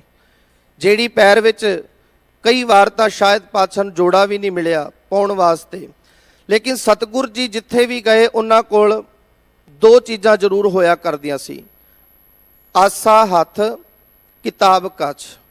ਇੱਕ ਉਹ ਲਿਖਤਾਂ, ਕਿਉਂਕਿ ਕੀਮਤੀ ਖਜ਼ਾਨਾ ਇਹਨਾਂ ਦੀ ਸੰਭਾਲ ਜ਼ਰੂਰੀ ਹੈ, ਤੇ ਇਸ ਖਜ਼ਾਨੇ ਨੂੰ ਸੰਭਾਲਣ ਦੇ ਲਈ ਗੁਰੂ ਸਾਹਿਬਾਨਾਂ ਨੇ ਬਹੁਤ ਤਰ੍ਹਾਂ ਦੇ ਯਤਨ ਕੀਤੇ ਨੇ। ਇਸ ਖਜ਼ਾਨੇ ਨੂੰ ਸੰਭਾਲਣ ਵਾਸਤੇ ਸਤਿਗੁਰੂ ਜੀ ਨੇ ਜੋ ਇਹ ਸਮਾਂ ਲਗਾਇਆ, ਉਸ ਨੂੰ ਥੋੜਾ ਅੱਗੇ ਜਾ ਕੇ ਸਮਝਾਂਗੇ ਕਿ ਗੁਰੂ ਸਾਹਿਬ ਜੀ, ਗੁਰੂ ਨਾਨਕ ਸਾਹਿਬ ਪ੍ਰਚਾਰਕ ਦੌਰਿਆਂ ਨੂੰ ਕਰਦੇ ਹੋਏ ਇਸ ਕੀਮਤੀ ਖਜ਼ਾਨੇ ਨੂੰ ਜਿੱਥੇ ਇਕੱਠਾ ਕਰ ਰਹੇ ਨੇ, ਤੇ ਜਿਸ ਵਕਤ ਭਾਈ ਲਹਿਣਾ ਜੀ ਨੂੰ ਗੁਰੂ ਅੰਗਦ ਦੇਵ ਬਣਾ ਕੇ ਗੁਰਤਾ ਗੱਦੀ ਦੀ ਬਖਸ਼ਿਸ਼ ਕੀਤੀ, ਤੇ ਜੋ ਲਿਖਤਾਂ ਤੇ ਜਿਹੜਾ ਖਜ਼ਾਨਾ ਗੁਰੂ ਨਾਨਕ ਸਾਹਿਬ ਜੀ ਕੋਲ ਸੀ, ਉਹ ਗੁਰੂ ਅੰਗਦ ਦੇਵ ਪਾਤਸ਼ਾਹ ਜੀ ਨੂੰ ਬਖਸ਼ਿਸ਼ ਕਰ ਦਿੱਤਾ। ਗੁਰੂ ਅੰਗਦ ਦੇਵ ਪਾਤਸ਼ਾਹ ਜੀ ਨੇ ਆਪਣੇ ਸ਼ਲੋਕਾਂ ਦੇ ਨਾਲ, ਜੋ ਉਹਨਾਂ ਨੇ ਸ਼ਲੋਕ ਉਚਾਰਨ ਕੀਤੇ, ਇਸ ਖਜ਼ਾਨੇ ਨੂੰ ਸ਼ਿੰਗਾਰਿਆ। ਇਹ ਖਜ਼ਾਨਾ ਗੁਰੂ ਅਮਰਦਾਸ ਪਾਤਸ਼ਾਹ ਜੀ ਕੋਲ ਪਹੁੰਚਦਾ ਹੈ। ਗੁਰੂ ਅਮਰਦਾਸ ਪਾਤਸ਼ਾਹ ਜੀ ਨੂੰ 62 ਸਾਲ ਦੀ ਉਮਰ 'ਚ ਜਾ ਕੇ ਆਨੰਦ ਦੀ ਅਵਸਥਾ ਪ੍ਰਾਪਤ ਹੋਈ। ਐਸਾ ਆਨੰਦ ਜੀਵਨ ਵਿੱਚ ਆਇਆ, ਐਸੀ ਬਖਸ਼ਿਸ਼ ਪ੍ਰਾਪਤ ਹੋਈ ਕਿ ਉਹਨਾਂ ਨੇ ਇੱਕ ਬਾਣੀ ਹੀ ਜਿਹਦੇ ਅੰਦਰ 40 ਪੌੜੀਆਂ ਹਨ ਤੇ ਧਿਆਨ ਦੇਣਾ, ਆਨੰਦ ਸਾਹਿਬ ਦੀ ਬਾਣੀ ਦੀ ਰਚਨਾ ਕਰ ਦਿੱਤੀ। ਉਸ ਆਨੰਦ ਨੂੰ ਬਿਆਨ ਕੀਤਾ ਜੋ ਉਹਨਾਂ ਨੇ 62 ਸਾਲ ਦੀ ਉਮਰ 'ਚ ਜਾ ਕੇ ਹਾਸਲ ਕੀਤਾ ਹੈ। ਆਨੰਦ ਪਿਆ ਮੇਰੀ ਮਾਏ ਸਤਿਗੁਰੂ ਮੈਂ ਪਾਇਆ। ਤੇ ਇਸ ਤਰੀਕੇ ਨਾਲ ਗੁਰੂ ਅਮਰਦਾਸ ਸੱਚੇ ਪਾਤਸ਼ਾਹ ਨੇ ਇਹ ਕੀਮਤੀ ਖਜ਼ਾਨਾ ਗੁਰੂ ਰਾਮਦਾਸ ਸੱਚੇ ਪਾਤਸ਼ਾਹ ਨੂੰ ਭੇਟ ਕੀਤਾ। ਗੁਰੂ ਰਾਮਦਾਸ ਪਾਤਸ਼ਾਹ ਜੀ ਕੋਲੋਂ ਜਦੋਂ ਇਹ ਖਜ਼ਾਨਾ ਗੁਰੂ ਅਰਜਨ ਦੇਵ ਪਾਤਸ਼ਾਹ ਜੀ ਦੇ ਕੋਲ ਆਇਆ, ਗੁਰੂ ਅਰਜਨ ਦੇਵ ਪਾਤਸ਼ਾਹ ਜੀ ਨੇ ਖਜ਼ਾਨੇ ਨੂੰ ਸਮਝਿਆ। ਧਿਆਨ ਦੇਣਾ ਕਿ ਉਸ ਵਕਤ ਇਹ ਖਜ਼ਾਨਾ ਪੋਥੀ ਰੂਪ ਦੇ ਵਿੱਚ ਹੈ, ਗ੍ਰੰਥ ਰੂਪ ਦੇ ਵਿੱਚ ਨਹੀਂ ਹੈ, ਕਿਉਂਕਿ ਧੰਨ ਸ਼੍ਰੀ ਗੁਰੂ ਗ੍ਰੰਥ ਸਾਹਿਬ ਦੀ ਸੰਪਾਦਨਾ ਗੁਰੂ ਅਰਜਨ ਦੇਵ ਪਾਤਸ਼ਾਹ ਜੀ ਨੇ ਕੀਤੀ ਹੈ। ਇਹ ਖਜ਼ਾਨਾ ਲਿਖਤਾਂ ਦੇ ਰੂਪ ਦੇ ਵਿੱਚ ਗੁਰੂ ਅਰਜਨ ਦੇਵ ਪਾਤਸ਼ਾਹ ਜੀ ਕੋਲ ਆਇਆ। ਨਾ ਤਰਤੀਬ ਹੈ ਉਸ ਵਕਤ ਕਿ ਕਿਹੜੀ ਬਾਣੀ ਪਹਿਲੇ ਅੰਗ ਤੇ ਹੈ, ਕਿਹੜੀ ਬਾਣੀ ਦੂਸਰੇ ਅੰਗ ਤੇ ਹੈ, ਇਸ ਰੂਪ ਦੇ ਵਿੱਚ ਨਹੀਂ ਹੈ। ਜਿਸ ਵਕਤ ਗੁਰੂ ਅਰਜਨ ਦੇਵ ਪਾਤਸ਼ਾਹ ਜੀ ਕੋਲ ਖਜ਼ਾਨਾ ਪਹੁੰਚਿਆ ਤੇ ਜਦੋਂ ਇਸ ਦੀ ਕੀਮਤ ਨੂੰ ਜਾਣਿਆ, ਸਮਝਿਆ ਕਿ ਇਹ ਖਜ਼ਾਨਾ ਬਹੁਤ ਕੀਮਤੀ ਹੈ, ਜਦੋਂ ਖਜ਼ਾਨੇ ਨੂੰ ਖੋਲ ਕੇ ਵਾਚਿਆ, ਪੜ੍ਹਿਆ, ਸਮਝਿਆ ਤੇ ਉਹਨਾਂ ਨੂੰ ਇਹ ਸਮਝ ਆ ਗਈ ਕਿ ਇਹ ਖਜ਼ਾਨਾ ਸੰਭਾਲਣ ਵਾਲਾ ਹੈ, ਕੀਮਤੀ ਹੈ ਤੇ ਆਉਣ ਵਾਲੇ ਸਮੇਂ ਦੇ ਅੰਦਰ ਇਸ ਖਜ਼ਾਨੇ ਨੂੰ ਅੱਗੇ ਜਾ ਕੇ ਗੁਰਤਾ ਗੱਦੀ ਦੀ ਬਖਸ਼ਿਸ਼ ਵੀ ਕਰਨੀ ਹੈ। ਧੰਨ ਸ਼੍ਰੀ ਗੁਰੂ ਰਾਮਦਾਸ ਸੱਚੇ ਪਾਤਸ਼ਾਹ ਜੀ ਨੇ ਸੰਪਾਦਨਾ ਦਾ ਕੰਮ ਕੀਤਾ, ਇਸ ਖਜ਼ਾਨੇ ਦੀ ਸੰਭਾਲ ਕੀਤੀ। ਜਿਸ ਵਕਤ ਸੰਪਾਦਨਾ ਕੀਤੀ ਹੈ, ਬਾਣੀ ਦਾ ਜਿਹੜਾ ਤਤਕਰਾ ਹੈ ਕਿ ਕਿਹੜਾ ਰਾਗ ਕਿੱਥੇ ਆਏਗਾ, ਜੋ ਅਸੀਂ ਬਾਣੀ ਦਾ ਰੂਪ ਦੇਖਦੇ ਹਾਂ, ਪਹਿਲਾ ਰਾਗ ਕਿਹੜਾ ਹੈ, ਦੂਸਰਾ ਰਾਗ ਕਿਹੜਾ ਹੈ, ਸਭ ਤੋਂ ਪਹਿਲਾਂ ਕਿਸ ਗੁਰੂ ਸਾਹਿਬ ਜੀ ਦੀ ਬਾਣੀ ਆਏਗੀ ਹਰ ਰਾਗ ਦੇ ਅੰਦਰ, ਫਿਰ ਕਿਸ ਗੁਰੂ ਸਾਹਿਬ ਜੀ ਦੀ ਬਾਣੀ ਆਏਗੀ, ਕਿਹੜੇ ਭਗਤ ਸਾਹਿਬ ਜੀ ਦੀ ਬਾਣੀ ਨੂੰ ਕਿਸ ਜਗ੍ਹਾ ਤੇ ਰੱਖਣਾ ਹੈ, ਇਹ ਸਾਰੇ ਦਾ ਸਾਰਾ ਕਾਰਜ ਧੰਨ ਸ਼੍ਰੀ ਗੁਰੂ ਅਰਜਨ ਦੇਵ ਪਾਤਸ਼ਾਹ ਜੀ ਨੇ ਕੀਤਾ ਹੈ। ਤੇ ਜਦੋਂ ਸਮਾਂ ਆਇਆ 1604 ਦੇ ਵਿੱਚ, ਜਦੋਂ ਇਹ ਕੀਮਤੀ ਖਜ਼ਾਨਾ ਗ੍ਰੰਥ ਰੂਪ ਦੇ ਵਿੱਚ ਤਿਆਰ ਹੋਇਆ ਤੇ ਚੇਤੇ ਰੱਖਣਾ ਇਸ ਖਜ਼ਾਨੇ ਤੇ ਕਿੰਤੂ ਵੀ ਹੋਏ। ਦੁਸ਼ਮਣ ਨਹੀਂ ਚਾਹੁੰਦਾ ਕਿ ਇਹ ਖਜ਼ਾਨਾ ਇਹਨਾਂ ਦੇ ਪਾਸ ਰਹੇ। ਗੁਰੂ ਅਮਰਦਾਸ ਸੱਚੇ ਪਾਤਸ਼ਾਹ ਦੇ ਕੋਲ ਜਿਸ ਵਕਤ ਮਹੇਸ਼ ਦਾਸ ਜਿਹਦਾ ਨਾਮ ਬੀਰਬਲ ਹੈ, ਉਹਦੀ ਜਿਹੜੀ ਸ਼ਿਕਾਇਤ ਲੱਗੀ ਅਕਬਰ ਦੇ ਦਰਬਾਰ ਵਿੱਚ, ਬੀਰਬਲ ਕੰਨ ਭਰਦਾ ਹੈ ਕਿ ਇਹਨਾਂ ਦੇ ਕੋਲ ਜਿਹੜਾ ਗ੍ਰੰਥ ਹੈ, ਇੱਕ ਗ੍ਰੰਥ ਤਿਆਰ ਕਰ ਰਹੇ ਨੇ ਤੇ ਉਸ ਗ੍ਰੰਥ ਦੇ ਅੰਦਰ ਜਿਹੜਾ ਤੁਹਾਡਾ ਧਰਮ ਹੈ, ਇਸਲਾਮ ਧਰਮ, ਇਹਦੇ ਬਾਰੇ ਗੱਲਾਂ ਠੀਕ ਨਹੀਂ ਲਿਖੀਆਂ।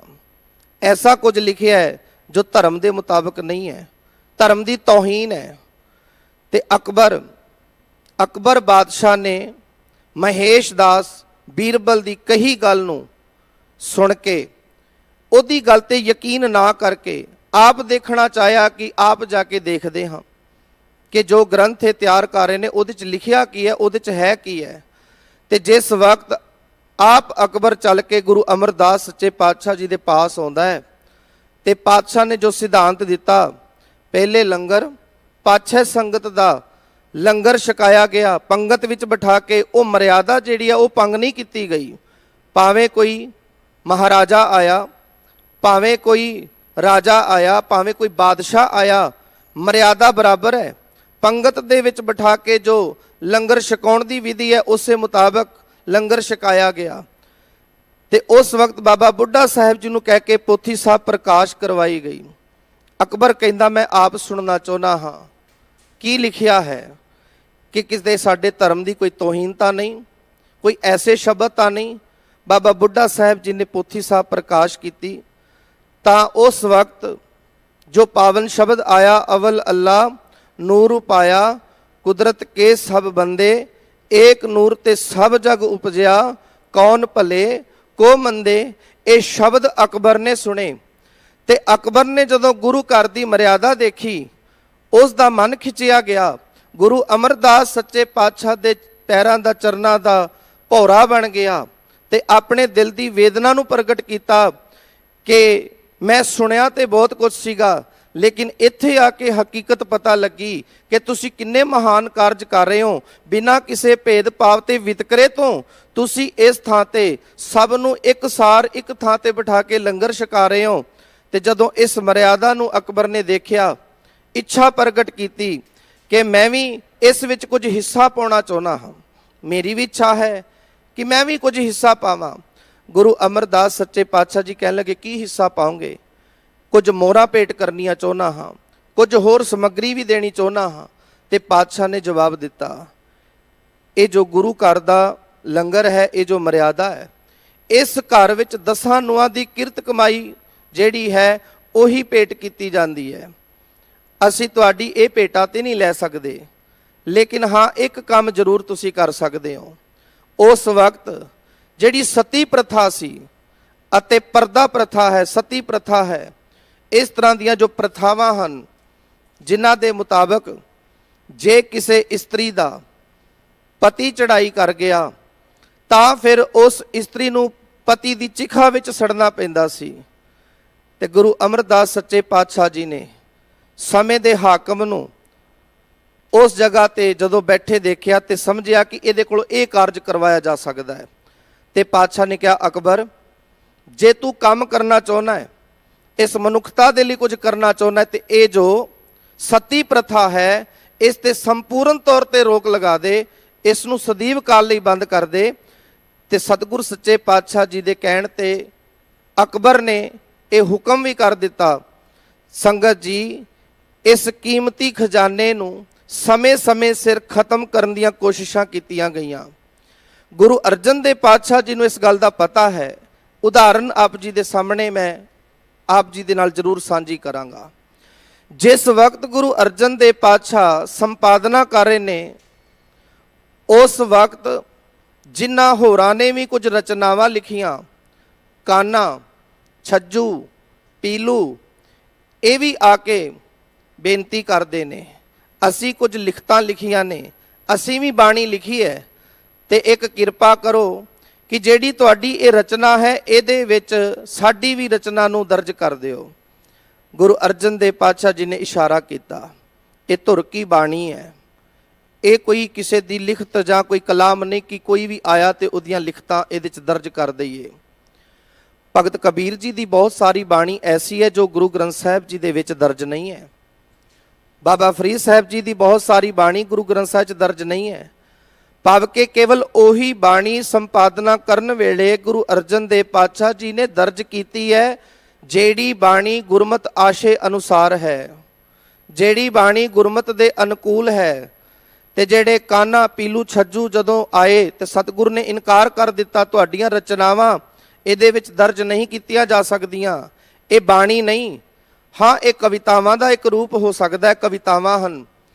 ते जिस वक्त पातशाह ने इनकार किया है, इसे कारण करके जिथे गुरु अर्जन देव पातशाह जी की शहादत दे विच बीरबल का हथ है, गुरु अर्जन देव पातशाह जी की शहादत विच शेख अहमद सरहदी का हथ है, गुरु अर्जन देव पातशाह जी की शहादत दे विच चंदू का हथ है, प्रिथी चंद का हथ है। उत्थे काना, पीलू, छज्जू भी गुरु अर्जन देव पातशाह जी के खिलाफ खड़े ने, वो भी चाहते ने कि शहीद हो जान, कारण कि साडियां लिखतां नूं इन्हां ने अपने ग्रंथ विच दर्ज करन तो इनकार कर दिता है। धन श्री गुरु अर्जन देव पातशाह जी नूं धन श्री गुरु ग्रंथ साहिब जी के रूप दे विच एक खजाना देण दी बदले कीमत चुकानी पई।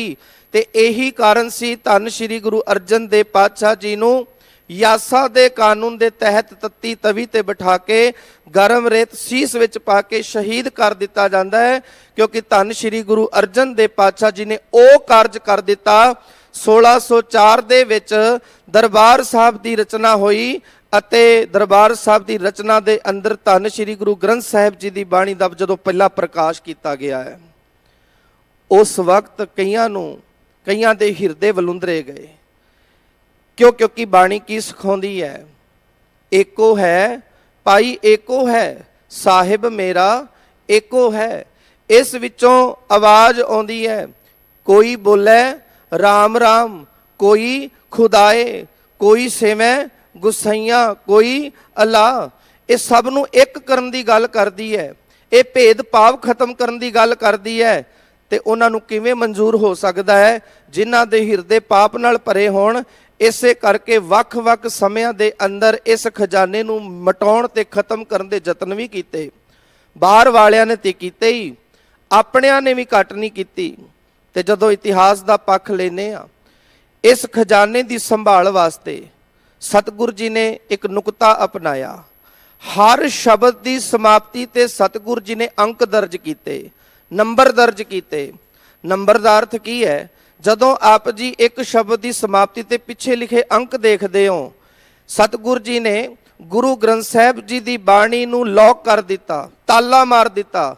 ਤਾਲਾ ਵੀ ਐਸਾ ਮਾਰਿਆ ਕਿ ਆਉਣ ਵਾਲੇ ਸਮੇਂ ਅੰਦਰ ਰਹਿੰਦੀ ਦੁਨੀਆ ਵਿੱਚ ਨਾ ਧੰਨ ਸ਼੍ਰੀ ਗੁਰੂ ਗ੍ਰੰਥ ਸਾਹਿਬ ਜੀ ਦੀ ਬਾਣੀ ਚੋਂ ਕੋਈ ਇੱਕ ਸ਼ਬਦ ਬਾਹਰ ਕੱਢ ਸਕਦਾ ਹੈ, ਤੇ ਨਾ ਧੰਨ ਸ਼੍ਰੀ ਗੁਰੂ ਗ੍ਰੰਥ ਸਾਹਿਬ ਜੀ ਦੀ ਬਾਣੀ ਦੇ ਅੰਦਰ ਇੱਕ ਸ਼ਬਦ ਆਪਣਾ ਕੋਈ ਦਰਜ ਕਰ ਸਕਦਾ ਹੈ। ਇਸ ਵਿਧੀ ਨਾਲ ਗੁਰੂ ਗ੍ਰੰਥ ਸਾਹਿਬ ਜੀ ਰੂਪੀ ਇਸ ਖਜ਼ਾਨੇ ਨੂੰ ਤਾਲਾ ਵੀ ਲਗਾ ਦਿੱਤਾ।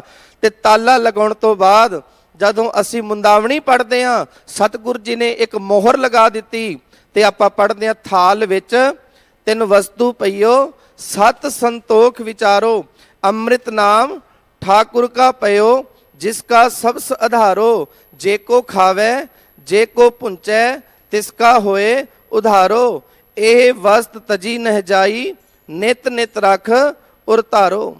ਸਤਿਗੁਰੂ ਜੀ ਨੇ ਖਜ਼ਾਨਾ ਸਾਨੂੰ ਬਖਸ਼ ਦਿੱਤਾ, ਪਰ ਇਸ ਖਜ਼ਾਨੇ ਨੂੰ ਤਿਆਰ ਕਰਨ ਤੋਂ ਲੈ ਕੇ, ਸੰਭਾਲਣ ਤੋਂ ਲੈ ਕੇ, ਇਸ ਖਜ਼ਾਨੇ ਨੂੰ ਸੰਭਾਲਣ ਦੇ ਬਦਲੇ ਸ਼ਹਾਦਤਾਂ ਤੇ ਕੁਰਬਾਨੀਆਂ ਹੋਈਆਂ।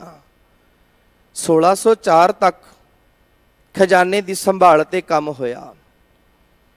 ਤੇ ਜਦੋਂ ਇਸ ਖਜ਼ਾਨੇ ਦੀ ਸੰਪੂਰਨਤਾ ਕਰਕੇ ਪ੍ਰਕਾਸ਼ ਕਰ ਦਿੱਤਾ ਗਿਆ, ਗੁਰੂ ਅਰਜਨ ਦੇਵ ਪਾਤਸ਼ਾਹ ਜੀ ਦੇ ਮਨ ਵਿੱਚ ਖਿਆਲ ਪੈਦਾ ਹੁੰਦਾ ਹੈ, ਇਹ ਕੀਮਤੀ ਖਜ਼ਾਨਾ ਤੇ ਹੈ ਬੜਾ ਕੀਮਤੀ, ਲੇਕਿਨ ਕੀਮਤੀ ਖਜ਼ਾਨੇ ਦੀ ਸੰਭਾਲ ਵਾਸਤੇ ਵੀ ਤੇ ਕੋਈ ਕੀਮਤੀ ਹੋਣਾ ਚਾਹੀਦਾ ਹੈ ਜੋ ਇਸ ਨੂੰ ਸੰਗਤਾਂ ਤੱਕ ਪਹੁੰਚਾ ਸਕੇ, ਜੋ ਵੰਡਣ ਦੀ ਸੇਵਾ ਕਰ ਸਕੇ। ਤੇ ਸੰਗਤ ਜੀ, ਕਈ ਰਾਤਾਂ ਤੱਕ ਗੁਰੂ ਅਰਜਨ ਦੇਵ ਪਾਤਸ਼ਾਹ ਜੀ ਨੂੰ ਆਰਾਮ ਨਹੀਂ ਸੀ ਮਿਲਿਆ। ਇਸ ਕੀਮਤੀ ਖਜ਼ਾਨੇ ਦੀ ਸੰਭਾਲ ਸੇਵਾ ਕਿਸ ਨੂੰ ਬਖਸ਼ੀ ਜਾਵੇ? ਕਦੀ ਕਿਸੇ ਵੱਲ ਸੁਰਤ ਜਾਂਦੀ ਹੈ, ਕਦੀ ਕਿਸੇ ਵੱਲ ਧਿਆਨ ਜਾਂਦਾ ਹੈ, ਲੇਕਿਨ ਜਿਸ ਵਕਤ ਧੰਨ ਸ਼੍ਰੀ ਗੁਰੂ ਅਰਜਨ ਦੇਵ ਪਾਤਸ਼ਾਹ ਜੀ ਦੀ ਨਿਗਾਹ ਬਾਬਾ ਬੁੱਢਾ ਸਾਹਿਬ ਵੱਲ ਗਈ, ਇਸ ਕੀਮਤੀ ਖਜ਼ਾਨੇ ਦੀ ਸੰਭਾਲ ਦੀ ਸੇਵਾ ਬਾਬਾ ਬੁੱਢਾ ਸਾਹਿਬ ਜੀ ਦੀ ਜਿੰਮੇ ਆਉਂਦੀ ਹੈ, ਕਿਉਂਕਿ ਬਾਬਾ ਬੁੱਢਾ ਸਾਹਿਬ ਉਹ ਸ਼ਖਸੀਅਤ ਨੇ ਜਿਨ੍ਹਾਂ ਨੇ ਗੁਰੂ ਅੰਗਦ ਦੇਵ ਪਾਤਸ਼ਾਹ ਜੀ ਤੋਂ ਲੈ ਕੇ ਗੁਰੂ ਅਰਜਨ ਦੇਵ ਪਾਤਸ਼ਾਹ ਜੀ ਤੱਕ ਅਤੇ ਗੁਰੂ ਹਰਗੋਬਿੰਦ ਸਾਹਿਬ ਜੀ ਤੱਕ ਸੇਵਾਵਾਂ ਨਿਭਾਈਆਂ, ਜਿਨ੍ਹਾਂ ਨੇ ਗੁਰੂ ਅਰਜਨ ਸਾਹਿਬ ਜੀ ਦੇ ਦਰਸ਼ਨ ਕੀਤੇ, ਗੁਰੂ ਅਮਰਦਾਸ ਸੱਚੇ ਪਾਤਸ਼ਾਹ ਜੀ ਦਾ ਵੀ ਆਨੰਦ ਮਾਣਿਆ, ਗੁਰੂ ਅੰਗਦ ਦੇਵ ਪਾਤਸ਼ਾਹ ਜੀ ਦੀ ਸ਼ਖਸੀਅਤ ਨੂੰ ਵੀ ਤੱਕਿਆ, ਪਹਿਲੇ ਗੁਰੂ ਸਾਹਿਬ ਜੀ ਤੋਂ ਲੈ ਕੇ 6 ਗੁਰੂ ਸਾਹਿਬਾਨ ਤੱਕ। ਤੇ ਬਾਬਾ ਬੁੱਢਾ ਸਾਹਿਬ ਜੀ ਉਹ ਸ਼ਖਸੀਅਤ ਨੇ ਜਿੱਥੇ ਬਾਣੀ ਦੀ ਸੰਭਾਲ ਕੀਤੀ, ਜਿੱਥੇ ਉਹਨਾਂ ਨੇ ਦਰਬਾਰ ਸਾਹਿਬ ਦੇ ਹੈੱਡ ਗ੍ਰੰਥੀ ਵਜੋਂ ਸੇਵਾ ਨਿਭਾਈ। ਤੇ ਉੱਥੇ ਇੱਕ ਹੋਰ ਸੇਵਾ, ਜਿਸ ਵਕਤ ਗੁਰੂ ਹਰਗੋਬਿੰਦ ਸਾਹਿਬ ਮਹਾਰਾਜ ਦਾ ਪ੍ਰਕਾਸ਼ ਹੁੰਦਾ ਤੇ ਥੋੜ੍ਹੇ ਵਡੇਰੇ ਹੋਏ, ਗੁਰੂ ਹਰਗੋਬਿੰਦ ਸਾਹਿਬ ਜੀ ਨੂੰ ਜੋ ਸ਼ਸਤਰਾਂ ਦੀ ਵਿੱਦਿਆ ਹੈ, ਘੋੜਸਵਾਰੀ ਦੀ ਵਿੱਦਿਆ ਹੈ, ਨੇਜੇ ਦੀ ਵਿੱਦਿਆ, ਇਸ ਪਾਸਿਓਂ ਵੀ ਤਿਆਰ ਕਰਨ ਵਾਲੇ ਬਾਬਾ ਬੁੱਢਾ ਸਾਹਿਬ ਨੇ। ਤੇ ਇਹ ਸੇਵਾ ਕਿਸਨੇ ਦਿੱਤੀ? ਗੁਰੂ ਅਰਜਨ ਦੇਵ ਪਾਤਸ਼ਾਹ ਜੀ ਨੇ ਆਪ ਕਿਰਪਾ ਕਰਕੇ ਕਿ ਮੇਰੇ ਪੁੱਤ ਨੂੰ ਤੁਸੀਂ ਹਰ ਕੰਮ ਵਿੱਚ ਮਾਹਰ ਕਰਨਾ ਹੈ, ਜਿੱਥੇ ਬਾਣੀ ਦੇ ਪਿਆਰ ਵਿੱਚ ਇਹਨਾਂ ਨੂੰ ਜੋੜਨਾ ਹੈ। ਹੁਣ ਸਮਾਂ ਕੁਝ ਹੋਰ ਮੰਗ ਰਿਹਾ ਹੈ। ਗੁਰੂ ਅਰਜਨ ਦੇਵ ਪਾਤਸ਼ਾਹ ਜੀ ਦੀ ਦੂਰ ਅੰਦੇਸ਼ੀ ਹੈ। ਉਹਨਾਂ ਨੂੰ ਪਤਾ ਸੀ ਆਉਣ ਵਾਲਾ ਸਮਾਂ ਜਿਹੜਾ ਹੈ ਉਹ ਨਿਮਰਤਾ ਵਾਲਾ, ਨਿਮਰਤਾ ਦੇ ਨਾਲ ਨਾਲ ਸ਼ਸਤਰ ਦੀ ਵੀ ਲੋੜ ਹੈ, ਨਿਮਰਤਾ ਦੇ ਨਾਲ ਨਾਲ ਸ਼ਸਤਰ ਵੀ ਧਾਰਨ ਕਰਨਾ ਜ਼ਰੂਰੀ ਹੈ। ਇਸੇ ਵਾਸਤੇ ਉਹ ਸਭ ਤਿਆਰੀ ਜਿਹੜੀ ਹੈ ਕਰਵਾਈ ਗਈ। ਤੇ ਬਾਬਾ ਬੁੱਢਾ ਸਾਹਿਬ ਨੇ ਆਪ ਗੁਰੂ ਹਰਗੋਬਿੰਦ ਸਾਹਿਬ ਜੀ ਨੂੰ ਇਸ ਲਈ ਤਿਆਰ ਕੀਤਾ। ਤੇ ਆਪਾਂ ਇਤਿਹਾਸ ਪੜ੍ਹਦੇ ਹਾਂ, ਧੰਨ ਸ਼੍ਰੀ ਗੁਰੂ ਹਰਗੋਬਿੰਦ ਸਾਹਿਬ ਪਾਤਸ਼ਾਹ ਨੇ ਆਪਣੇ ਜੀਵਨ ਦੇ ਅੰਦਰ 4 ਜੰਗਾਂ ਲੜੀਆਂ। 4 ਜੰਗਾਂ ਲੜਦੇ ਨੇ ਗੁਰੂ ਹਰਗੋਬਿੰਦ ਸੱਚੇ ਪਾਤਸ਼ਾਹ। ਇਹ ਸਭ ਇਸ ਖਜ਼ਾਨੇ ਦੀ ਬਦੌਲਤ ਹੈ। इस खजाने ਨੂੰ ਸੰਭਾਲ ਕੇ ਸਾਡੇ ਤੱਕ ਪਹੁੰਚਾਇਆ। ਬਾਬਾ ਬੁੱਢਾ ਸਾਹਿਬ ਜੀ ਨੂੰ ਜ਼ਿੰਮੇਵਾਰੀ ਦਿੱਤੀ ਗਈ ਤੇ ਸਤਿਗੁਰੂ ਜੀ ਕਹਿੰਦੇ ਇਹ ਖਜ਼ਾਨੇ ਨੂੰ ਸਿੱਖੋ ਸੰਭਾਲ ਲੈਣਾ। ਇਸ ਖਜ਼ਾਨੇ ਦੀ ਸੰਭਾਲ ਕਿਵੇਂ ਹੋਏਗੀ? ਜਿਵੇਂ ਗੁਰੂ ਅਰਜਨ ਦੇਵ ਪਾਤਸ਼ਾਹ ਜੀ ਕਹਿੰਦੇ ਜਦੋਂ ਖਜ਼ਾਨੇ ਨੂੰ ਮੈਂ ਪੜ੍ਹਿਆ ਸਮਝਿਆ, ਗੁਰੂ ਸਾਹਿਬਾਨਾਂ ਦੇ ਜੀਵਨ ਨੂੰ ਸਮਝਿਆ, ਇਸ ਖਜ਼ਾਨੇ ਦੀ ਸੰਭਾਲ ਇਹ ਹੈ ਕਿ ਜਦੋਂ ਗੁਰਬਾਣੀ ਦੇ ਸ਼ਬਦਾਂ ਨੂੰ ਆਪਾਂ ਪੜ੍ਹਨਾ ਹੈ ਤੇ ਗੁਰਬਾਣੀ ਦੇ ਸ਼ਬਦਾਂ ਨੂੰ ਪੜ੍ਹ ਕੇ ਹਿਰਦੇ 'ਚ ਵਸਾਉਣਾ ਹੈ। ਗੁਰਬਾਣੀ ਦੇ ਇੱਕ ਇੱਕ ਅੱਖਰ ਨੂੰ, ਬਚਨ ਨੂੰ ਕਮਾਉਣਾ ਹੈ। ਜਦੋਂ ਗੁਰੂ ਕਾ ਸਿੱਖ ਗੁਰਬਾਣੀ ਦੇ ਇੱਕ ਇੱਕ ਅੱਖਰ ਦੀ ਕਮਾਈ ਕਰਨ ਲੱਗ ਪਏਗਾ ਤਾਂ ਇਸ ਕੀਮਤੀ ਖਜ਼ਾਨੇ ਦੀ ਇਹੀ ਸੰਭਾਲ ਹੈ। ਛੋਟੀ ਜਿਹੀ ਉਦਾਹਰਨ ਦੇ ਨਾਲ ਸਾਂਝ ਪਾਵਾਂਗਾ। ਇੱਕ ਬੱਚਾ ਸਕੂਲ ਵਿੱਚ ਜਾਂਦਾ ਹੈ, ਉਸ ਨੂੰ ਪੜ੍ਹਨ ਲਈ ਕੁਝ ਕਿਤਾਬਾਂ ਅਧਿਆਪਕ ਸਾਹਿਬਾਨ ਦਿੰਦੇ ਨੇ। ਉਹ ਬੱਚਾ ਕੇਵਲ ਕਿਤਾਬਾਂ ਨੂੰ ਮੱਥਾ ਹੀ ਨਹੀਂ ਟੇਕਦਾ, ਨਮਸਕਾਰਾਂ ਨਹੀਂ ਕਰਦਾ, ਸਤਿਕਾਰ ਕਰਦਾ ਹੈ ਜਿਸ ਤਰ੍ਹਾਂ ਸਾਰੇ ਕਰਦੇ ਨੇ ਕਿ ਇਹ ਵਿੱਦਿਆ ਹੈ।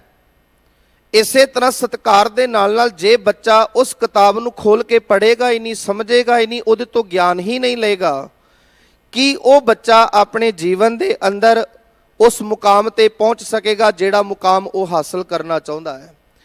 ਤੇ ਜੇ ਸੰਸਾਰਕ ਤੌਰ ਤੇ ਇੱਕ ਦੁਨਿਆਵੀ ਕਿਤਾਬ ਨੂੰ ਪੜ੍ਹਨ ਤੋਂ ਬਗੈਰ ਮਨੁੱਖ ਗਿਆਨ ਹਾਸਲ ਨਹੀਂ ਕਰ ਸਕਦਾ ਤੇ ਸਤਿਗੁਰੂ ਜੀ ਕਹਿਣਾ ਚਾਹੁੰਦੇ ਨੇ, ਸਿੱਖਾ ਧੰਨ ਸ਼੍ਰੀ ਗੁਰੂ ਗ੍ਰੰਥ ਸਾਹਿਬ ਜੀ ਦੀ ਬਾਣੀ ਨੂੰ ਪੜ੍ਹੇ ਬਗੈਰ ਵੀ ਤੇਰਾ ਗੁਜ਼ਾਰਾ ਨਹੀਂ।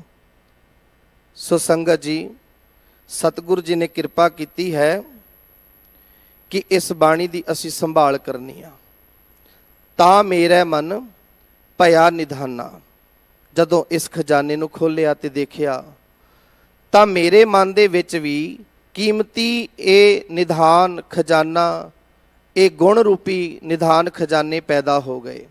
ਮਤ ਵਿੱਚ ਰਤਨ ਜਵਾਹਰ ਮਾਣਿਕ, ਜੇ ਇੱਕ ਗੁਰ ਕੀ ਸਿੱਖ ਸੁਣੀ। ਸਾਡੇ ਮਤ ਵਿੱਚ ਨਾ ਕੀਮਤੀ ਰਤਨ ਪਏ ਹੋਏ ਨੇ, ਸਾਡੀ ਮਤ ਦੇ ਵਿੱਚ ਕੀਮਤੀ ਜਵਾਹਰਾਤ ਪਏ ਹੋਏ ਨੇ, ਪਰ ਉਹ ਗੁਣ ਰੂਪੀ ਜਵਾਹਰਾਤ ਸਾਡੇ ਅੰਦਰ ਹੈ।